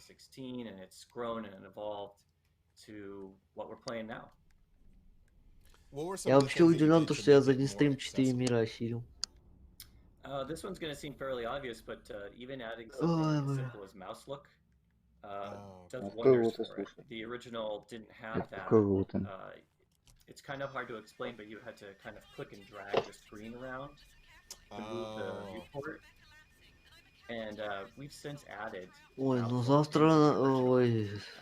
Ну, сейчас я говорю, а вот это последний конфа, то есть вот этот конфу, кто сейчас я смотрю, она пиздец какая скучная. Потому что здесь игры не показывают, здесь пока ставы игры, чувак, ну то есть какой-то один главный разработчик рассказывает про эту игру. Все. То есть они ничего не будут показывать нового. Только, знаешь, даже, наверное, хорошо, что ты стримил. Потому что, ну реально, здесь такого ничего интересного нет. Если раньше не игры показывали, первые две, то сейчас вообще катились. Знаешь, что я удивлен? Чем? То, что я за два... Вот в Стиме у меня наиграно в Super Meat Boy уже 4 часа. Ну. То есть... А до этого было 2 часа наиграно. То есть я стримил, ну, почти что 3 часа. Вот я посмотрел 2.50. 2.50. И получается, что я за 2 часа прошел больше, чем за 2... То есть... За 2 часа стрима я прошел больше, чем за 2 часа, когда я сам играл. Такое. Ну да, есть такая хрень.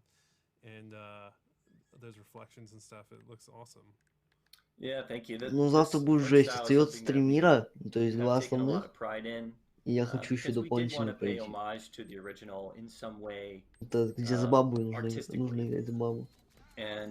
One of the first things we did was actually brought on the original concept artist and main artist from И the возможно еще original вот System Shock Супер to re-envision all the environments, all the enemies, all the weapons, pretty much everything. And so we've not only got to see his evolution as an artist over the last 20 years, but also exactly how System Shock would look today. If it were updated. So this is as true to a new realization of that as humanly Надо я чисто настроить, чтобы на это надо, короче, этот вес тебе и рост. А вес.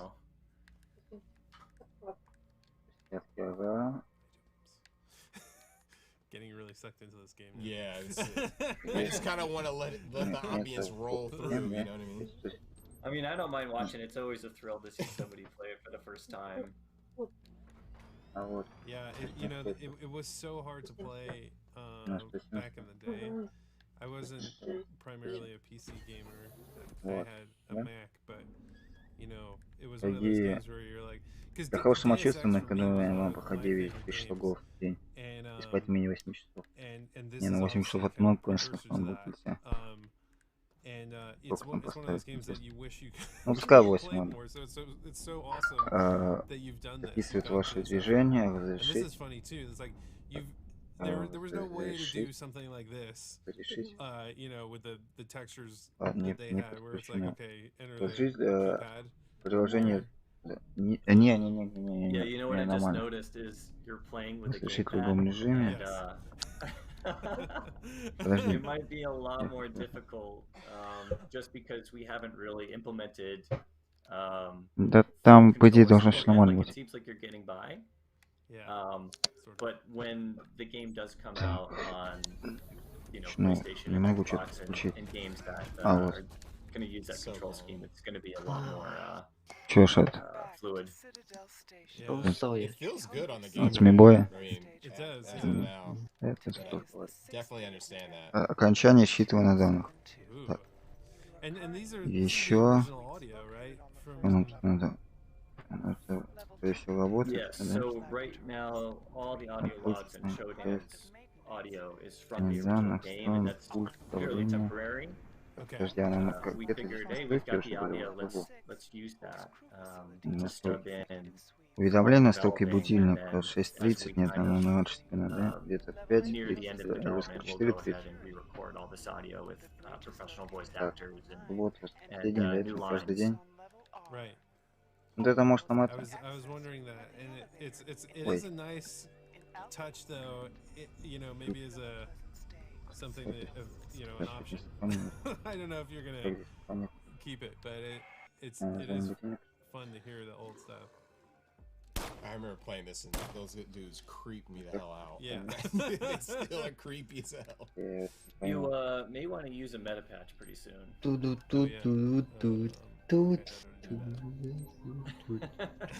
This is where it's the red one all the way to the left. No, подожди, вот.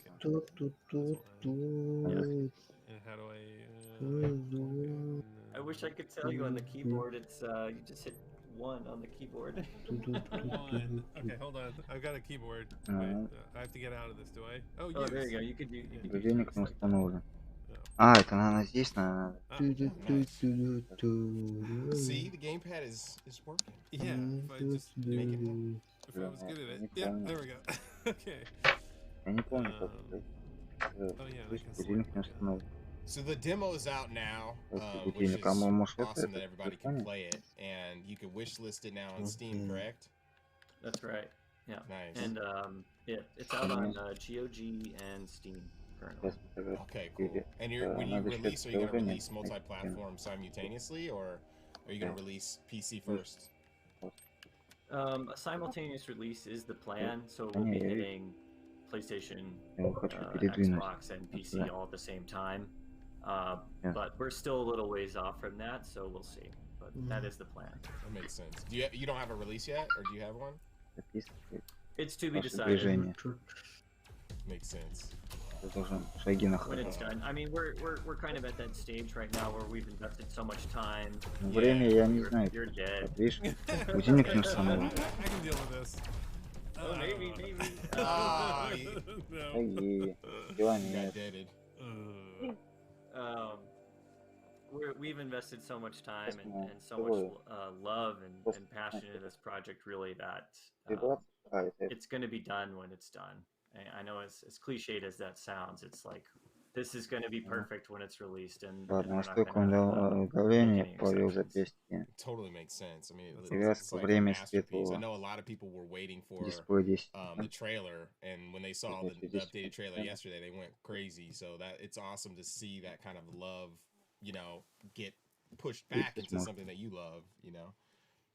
Yeah, and you know, a lot of that is kind of owed to just the lineage that System Shock has, which spans as far as, you know, the BioShock games, Prey, Dishonored, pretty much any immersive sim that's come after that is, you know, it owes its existence to System Здесь любой, Shock, можно and 20 секунд. there's a lot of Можно fans 30. waiting for this, and Рекомендация вообще 5 написано. we know you're waiting 30 very максимум. patiently, and we're doing our best to deliver something that's going to be memorable and that is going to be worth the wait. Cool. Well, it was great having you on board. Thank you so Yeah, much, Steve, you for can showing the game and talking about it. It's cool to like see how the sausage is made, and for folks in the chat, you know, to learn about it too. So Единственное измерение, yeah, shout так, out. Do you have, Thank you guys. соединить how can we напоминание. find more about your team and the game? Явка. Это настройка, You can go to это сделать systemshock.com. фото даже. That's the easiest one, and we do actually still have a backer kit open for those who still want to back the project and score some really cool swag at the same time. Подожди. We've got collector's editions, t-shirts, art books, all that stuff is up for pre-order right now. And yeah, if you just kind of want to follow Night Dive Studio, you can follow us on Twitter. It's Night Dive Studio because we ran out of characters like you guys did. Yeah, Guerrilla Collect. I know how that is. So, yeah, for sure. But yeah, thanks for joining us. Это and everybody, go try out the demo. Yeah. Wish list. Обновление, против обновления. Cool, thank you guys. All right. Awesome. That was System Shock. Данные, очистить You did данные. really well with the controller. I did better. Пожалуйста, I'm сначала super включите excited about this game. уведомление. This whole genre, А, like you were вот, saying, уведомление the должны. games Вот that оно, have что come у тебя вот здесь не after работало. this, it's had such an Так, impact on the разрешить. industry.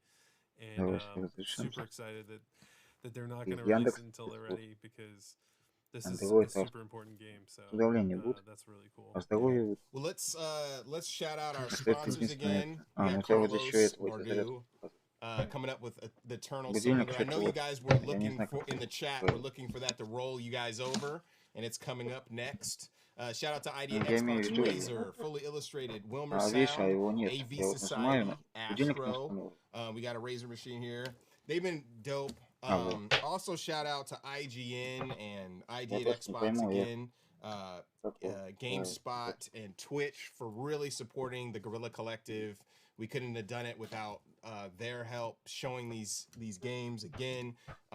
These independent game developers, large and small, came together to do this because there was a lack of E3 and we wanted to get visibility for the games that we've been spending so much time, effort, blood, sweat, and tears to make. Yes, please also, if you have in your heart of hearts, contribute to UNICEF, NAACP, or Gameheads through the link below. And we are going to be rolling literally into the next game. Yes, here's the trailer for Eternal Cylinder. Вот. Во. Галка ебаная. Так. Ну есть ползапястье, но это такое. Давай попробуем.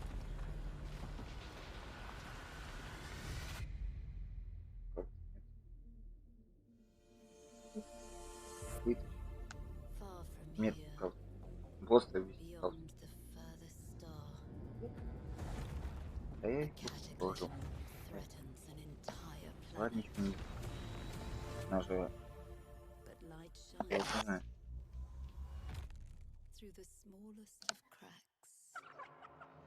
Пойдем с тобой как-то работать. Не, видишь? Может где-то найти. Да нет, это надо в приложении где-то. Сейчас что посмотрим. Привязать. Время.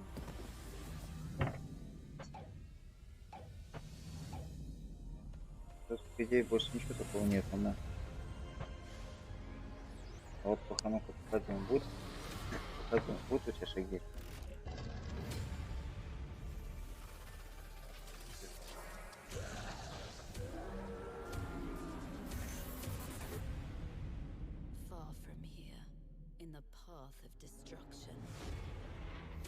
Ну, жопу тут что-то часами. Ну, не знаю, ну возьми телефон на всякий случай. Потому что пока шаги не идут. And that was the beautiful trailer for the Eternal Cylinder. Нет, We do have Carlos on board to talk about the game. Блин, я заебался с этими часами. Купил бы, как у меня часы шед. Я бы ей помог, и все понятно. У нее вот не знает, ничего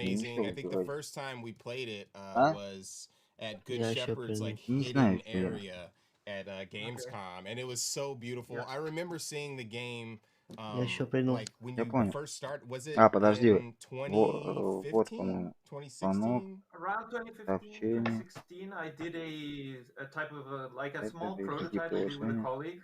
Yeah. It wasn't expected to be like the official next Steam game that we were doing at the time. It was just a kind of a personal project, and we took it to a GDC, like to show it around, but then it started catching the attention of people and was like, wow, it seems like this is more than we anticipated, and it grew into this pretty large project. I would say definitely one of the biggest things we've done to date. So yeah, it's been quite a trip. The game is so dope that people are accusing it of breaking the stream. Yes, I noticed that. And we're gonna it doesn't break this one. Yeah, it definitely. We hope so. When the cylinder comes, run, because we don't want the stream to be steamrolled. We are going to be making a moat because everyone's so good in the chat. I know everyone's talking stuff in the chat right now. Shout out to the chat for being very hilarious and vocal. But we're going to play the game. Вообще у меня вот это приложение есть, надо удалить. It's cool. I hit continue. We're gonna play in a continued state. It's gonna be great. Well, I can let you. Maybe you're the big. Yeah, start. Go to the main menu and maybe start from the beginning. Okay, let's do that. That is gonna show the new game. Cool. Awesome. Yeah, just walk us through it. The gameplay and what's going on. So it's definitely a different game. It's a game about these little creatures which are being introduced here in this intro cinematic, which are the Trebum. The Trebum are directly inspired by Qbert.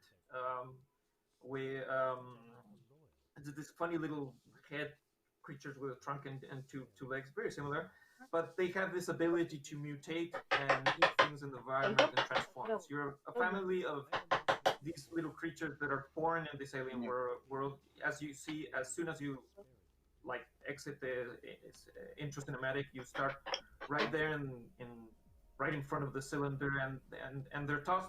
You appear in this very hostile alien world, and it's a survival game, but not a survival game. It's an adventure game, but not an adventure game. It's really something that's quite different. People have been comparing it to Spore, but really nothing like Spore at all. It's not. Maybe the looks of some of the creature designs and stuff like that, but it's its own thing. Yeah, this feels really unique. It's very intuitive, like how you have to combine like different elements, run things that you have to. If you look backwards, you start and immediately you have this massive cylinder that's crushing the whole world. You don't know what's going on. And one of the big difficulties we've had with the project is definitely the technical aspect. It's pretty big in this project because we have everything that's being destroyed here is actually dynamic. It's not that we faked it only for the.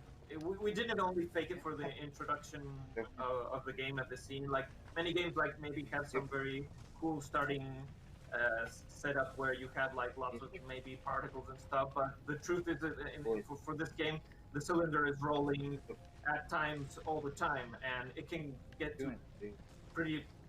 It can go pretty fast. So we had to have all sorts of different solutions for static objects, like solid objects like rocks and things that you can see kind of break and explode, but we also have trees that bend and many different things, the creatures that can crush and stuff. Yeah. He was making me nervous, kept looking behind him. I was like, look forward. Yeah, going. At the beginning, we had the cylinder going at a stable speed. We're dying in the very first minutes of the game, so we don't want that to happen. But right now that the cylinder has stopped, you start getting introduced into the first basic things that the creature starts. And as you'll see, you get these like kind of weird grasshoppers, and they drop this little egg there, and if you eat it and choose it, you'll notice one of the main features of the game. Right now, our little friend is eating that piece, and boop, you grow these grasshopper legs, which allow you to sort of jump out of the ditch and sort of start exploring and playing around. So the game is separated in a structure that's not very typical compared to other titles, in a sense that yes, it is procedurally generated, the terrain, but at certain moments we have the game go into like pre-designed areas where we want to further the narration of the game, where we want to further the story and do specific puzzles or specific areas. So if you, for instance, if you can see that fish over there, the one that's swimming over there. If you can go and eat it, try going there and eat. Yeah, exactly. If you go out and eat it, you'll notice that you'll acquire another mutation. The mutations stack on each other. Not all of them, but now you have a big body, so this allows you to have a bigger inventory. You have to be. This game has a lot of features. You have a stamina wheel for swimming, and all mutations can alter different aspects of the treble in many ways. So these are. Oh, go ahead. Sure. No, talk about it. This thing is crazy looking. Yeah, that's one of the animals of the game. They just wander around there. Those are. They can try to roll over you, and so there's a lot of things that roll over you in this game. But we have like this whole ecosystem of different alien creatures, and they're separate by different biomes. So we have this is like the main what we call the alien savanna biome. And you go around there, you can go to the first elder. There's an elder over there, which is gonna introduce you to one of the aspects. I like the roll. You can roll. It's so dope. Yeah, we made Rock of Ages. Yes, that's what I was gonna say. It's like reminiscent. We like rolling, so that's cool. Surrounded by this light, the Trebum knew. So as I was saying, there's different biomes with totally different types of environments, and there's different creatures that you'll encounter. They range in scale and size. Some are predators, some are herbivores, some are very dangerous, some are not dangerous at all. We're trying to make this kind of ecosystem in which the player gets to explore. But what makes it unique also is the aspect of how progression goes on with the cylinders sort of forcing you to move forward, and we have to sort of build the world as you move forward. So we constantly have to load in the environment. The inner voice said, "Run." The towers would not stop the cylinder unless they were. It's so cool. Look at these guys. So now you should go to the tower that you see. You should roll to any of those two towers. You can check. You see the big red beam? Yeah. Go that direction, for instance. Okay. Yeah. Either of those. He's getting nervous. You see that? I'm panicking. He's like walking slowly. Freaking out. The music is intended to be. Yeah. So yeah. You have to reach that tower over there. I'll make this is the very beginning, so you're basically learning the. Step on the symbol, or the cylinder would That's not cool. be stopped. Later on in the game, the cylinder gets this red glow, and it really catches a lot of speed. I mean, it goes really, really fast. So you're basically racing your way for your life, and with all these little creatures, you have to really, really run away. Oh, look at that guy. Yeah, that's we call him the Chomper. Yeah, you should stand there and let him eat you, Alex. I have to stay on the blue. Oh. I've got to stop the cylinder, right? Stop it up. There we go. So there you're safe, and you can. I was scared. I thought Chomper was gonna smash you on while you were stopping it. He's a vegetarian. Wow. So the structure of the game is a little bit like that, but not entirely. You have to remember this is a kind of the onboarding aspect part of the game. So here's a little bit more peaceful. There are creatures that can actually kill you. But to the right, you'll notice there was this kind of snowy area that you can go over there. So that's a small, brief introduction to one of the different biomes. So if you go there, you'll notice that the treble will start shaking and because it's cold, and you're going to actually start losing health. But if you move to the left over there, I'm just cheating here. I'm telling you, you can see those like puffy balls near to those corals things that are right behind you. If you could go right back to the behind you, right behind you, where you see that sort of coral things. Coral. Oh, this. Looks like yeah, those. No. Turn around.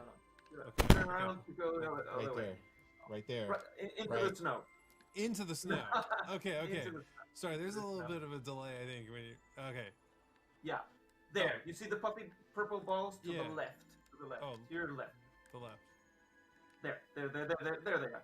Yeah. Eat one of those. Okay. Exactly. You can eat one of those. So not all ingredients give you a mutation. Some of them do, some of them don't. There's a reason for that. There's Стрим.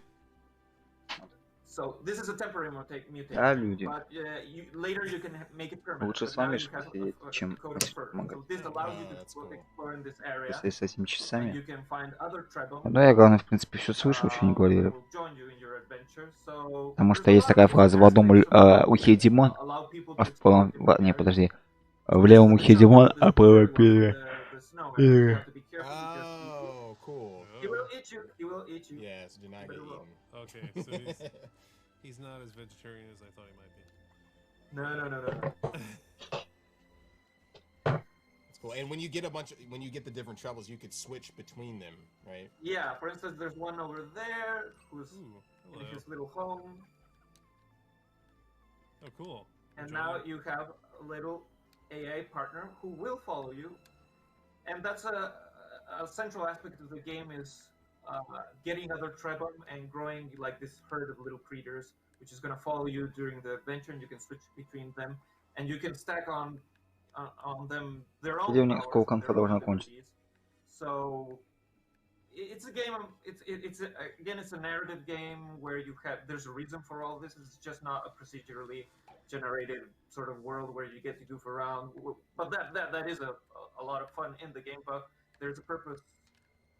There's more than a purpose. There's a reason for why the cylinder is here, who you are, what's going on in this world.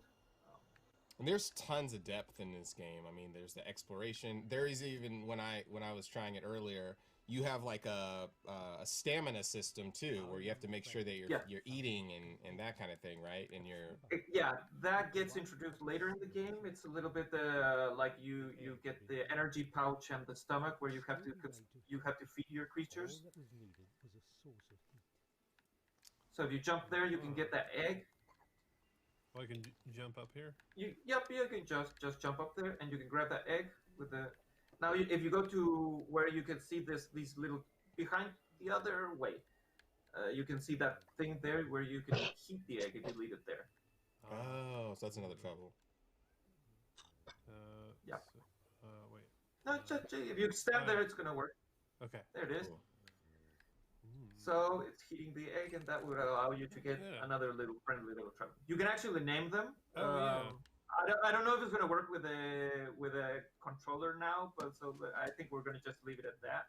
Okay. He's gonna name it me. Thanks. I appreciate it. I hope Justin doesn't get eaten. I look extra confused. That's me. The confused trouble. Yeah, confused trouble. So the friendly trebum, they help you in the. It's not only about getting more of these and allowing your family to grow. It also there's also certain puzzles which have requirements of how many creatures you need in order to. Так, ну что-то у нас отключилось конкретно. If we want to see more of the content, you can go to the left of this large mountain, and you're going to see one of these giant serpent creatures, which are called the Troala. Am I going the right way? Oh no. The other way. The other way. Yeah. Okay. To the left of the mountain, and just keep on going. Left of it. Left. Go left. Oh, left. Sorry. No, wait. the other way. No. That way. Okay. Yeah. Amazing. I'm the most annoying. Yeah, he's going the opposite way on purpose and naming his friends troubles. Да. Oh wow. Yeah. Oh, that's sick. Yikes. So right beneath this colossal creature, there's a sort of entry to a interior, one of what we call the Elder Caves, because there's basically these indoor environments where you can explore more. Here you get more introduction to the story of the game and how aspects about the game. Now you could have. The way you resolved this part of the beginning of the game was getting these 3 specific trebum, but there are other in the outdoor environment which you can get in different ways and see and discover other mutations. and that's the idea. That different people will solve this in different ways. That's cool. Ooh. There's a lot of backstory and history that you've created for this game. Yeah, well, one of the games we're most well known for is Clash, and a lot of people appreciate the type of surreal worlds that we create, but also the surreal stories that we make for those worlds. So here, for instance, you start getting some puzzles. So you have this strange door with this box-shaped statue, and you're getting introduced to this strange ingredient. So it's all part of the puzzle. We have a compendium for creatures, food. At the moment, you don't have the mutation, which allows you to add creatures into your compendium. But you'll notice this area opened up, and if you can go there, one thing you haven't showed that much is throwing water with your trunk. So with the right trigger, you can shoot. If you hold. Oh, cool! And they join in. And they join in. So that's awesome. Another organic piece. One. Yeah, I think you should eat that one. Okay. You should definitely eat that one.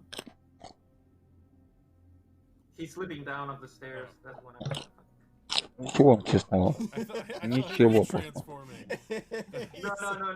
Ah, there he is. Nice. So now you are part of the puzzle.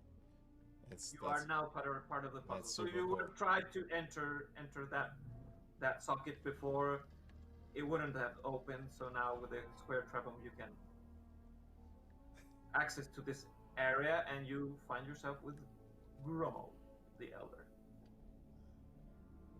Inside the cave, Trebum found a living. So the game is. It had been waiting in this chamber. Since you're in this kind of alien world, at the beginning we didn't have the narrator in the game. That's something that came later during.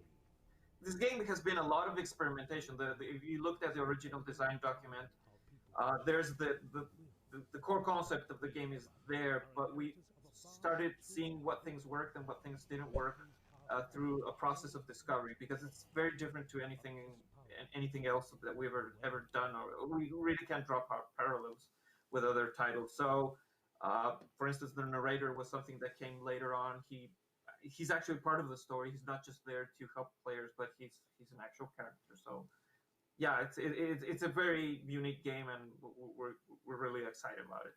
The game is really gorgeous. It's so open. There's so many things to do and expansive. It's very expansive. When are you releasing? Do you have a release date yet? No, we do not have a release date. We have an idea of when we might be able to release, but if I say something, some people will get mad. Yes, totally understand that from experience. Let's not upset the internet more than we already have. Yeah, but yeah, it's really awesome. Can you wish list it, and where will you be able to find it? Yes, it can be wish listed on the Epic Games Store. We're also launching on PlayStation and Xbox, but I don't think we will wish list there. It will be a simultaneous release, but yeah, we don't know when. Cool. How can we find out more about the Eternal Cylinder? Oh yeah, I should call out that there's a beta. You just have to register at eternalcylinder.com. And if you want to know more about aceteam.cl, we're a Chilean studio, so not .com, CL. To check more about. Так, ну что там? Интересно, когда вы закончите все это ваше говно? Ибо я серьезно говорю, есть честно, нет. И вы только 2 дня были. Третий. Ничего.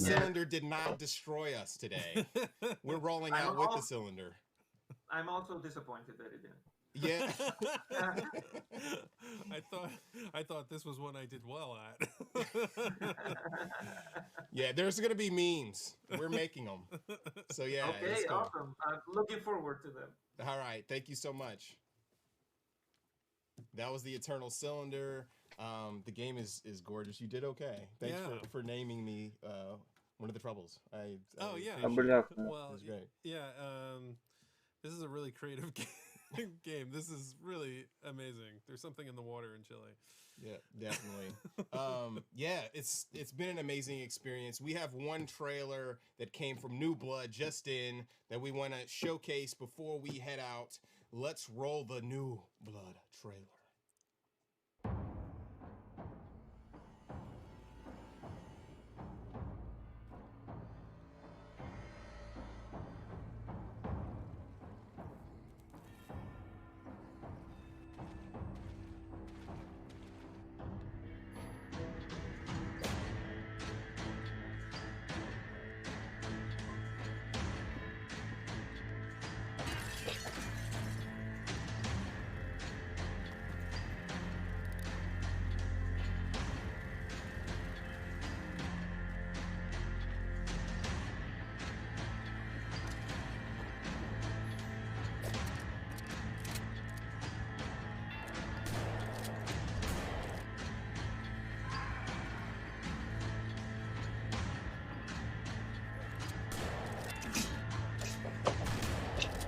А, ну я знаю эту штуку.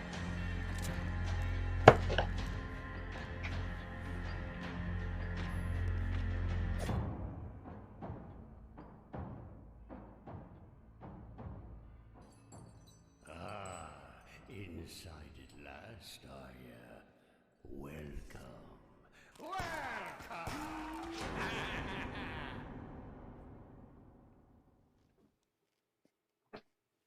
And that was Gloomwood from New Blood. Thank you so much, New Blood, for dropping an exclusive trailer of the Guerrilla Collective. The Guerrilla Collective is now over. It's been an amazing experience. Thanks for hopping on board, Alex. Oh yeah, thank you. This amazing space at Wilmer Sound. We want to thank all of our partners again: IGN, GameSpot, Valve. I said IGN twice. Kind of funny, of course. ID at Xbox, Astro Razor, everybody who's been working with us, Ryan behind the boards, and Tracy and everyone else. It's been an amazing experience. Now we're going to go back to Greg. Peace. And that's it, ladies and gentlemen. The Guerrilla Collective is done. Over 3 days, we've shown you nearly 90 games from almost 80 teams. On behalf of the Mix, Kinda Funny, and every creator who took part in this event, we cannot thank you enough. We hope you all have a fantastic, not E3, I don't know, what are we calling? There's just showcases and events every day now. But for real, from the bottom of our hearts, thank you so much for your support, and no, until next time, it's been our pleasure to serve you. Что-то еще катите? Или уже заканчивать лучше будете?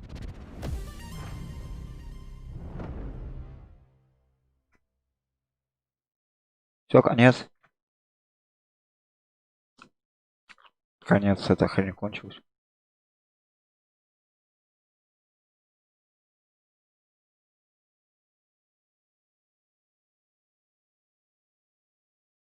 Так, ну если это все, тогда окей, сейчас начнем новую тоже трансляцию. Скорее всего, это все, это было очень скучно, очень скучно.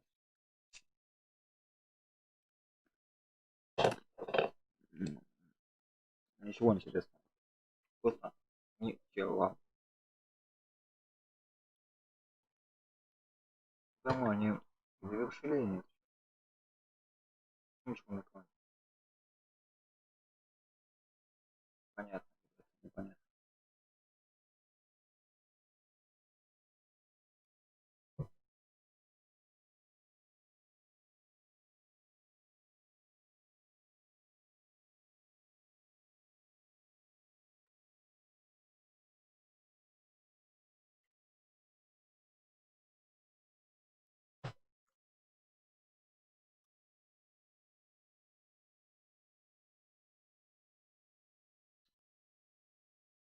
Ну,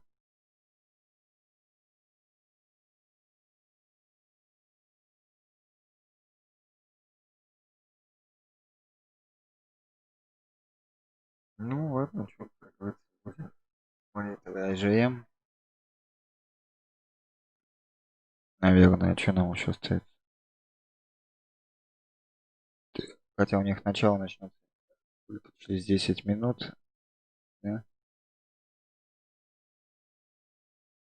Вот, ну ладно, ребятки, давайте тогда, поскольку они закончили, получается.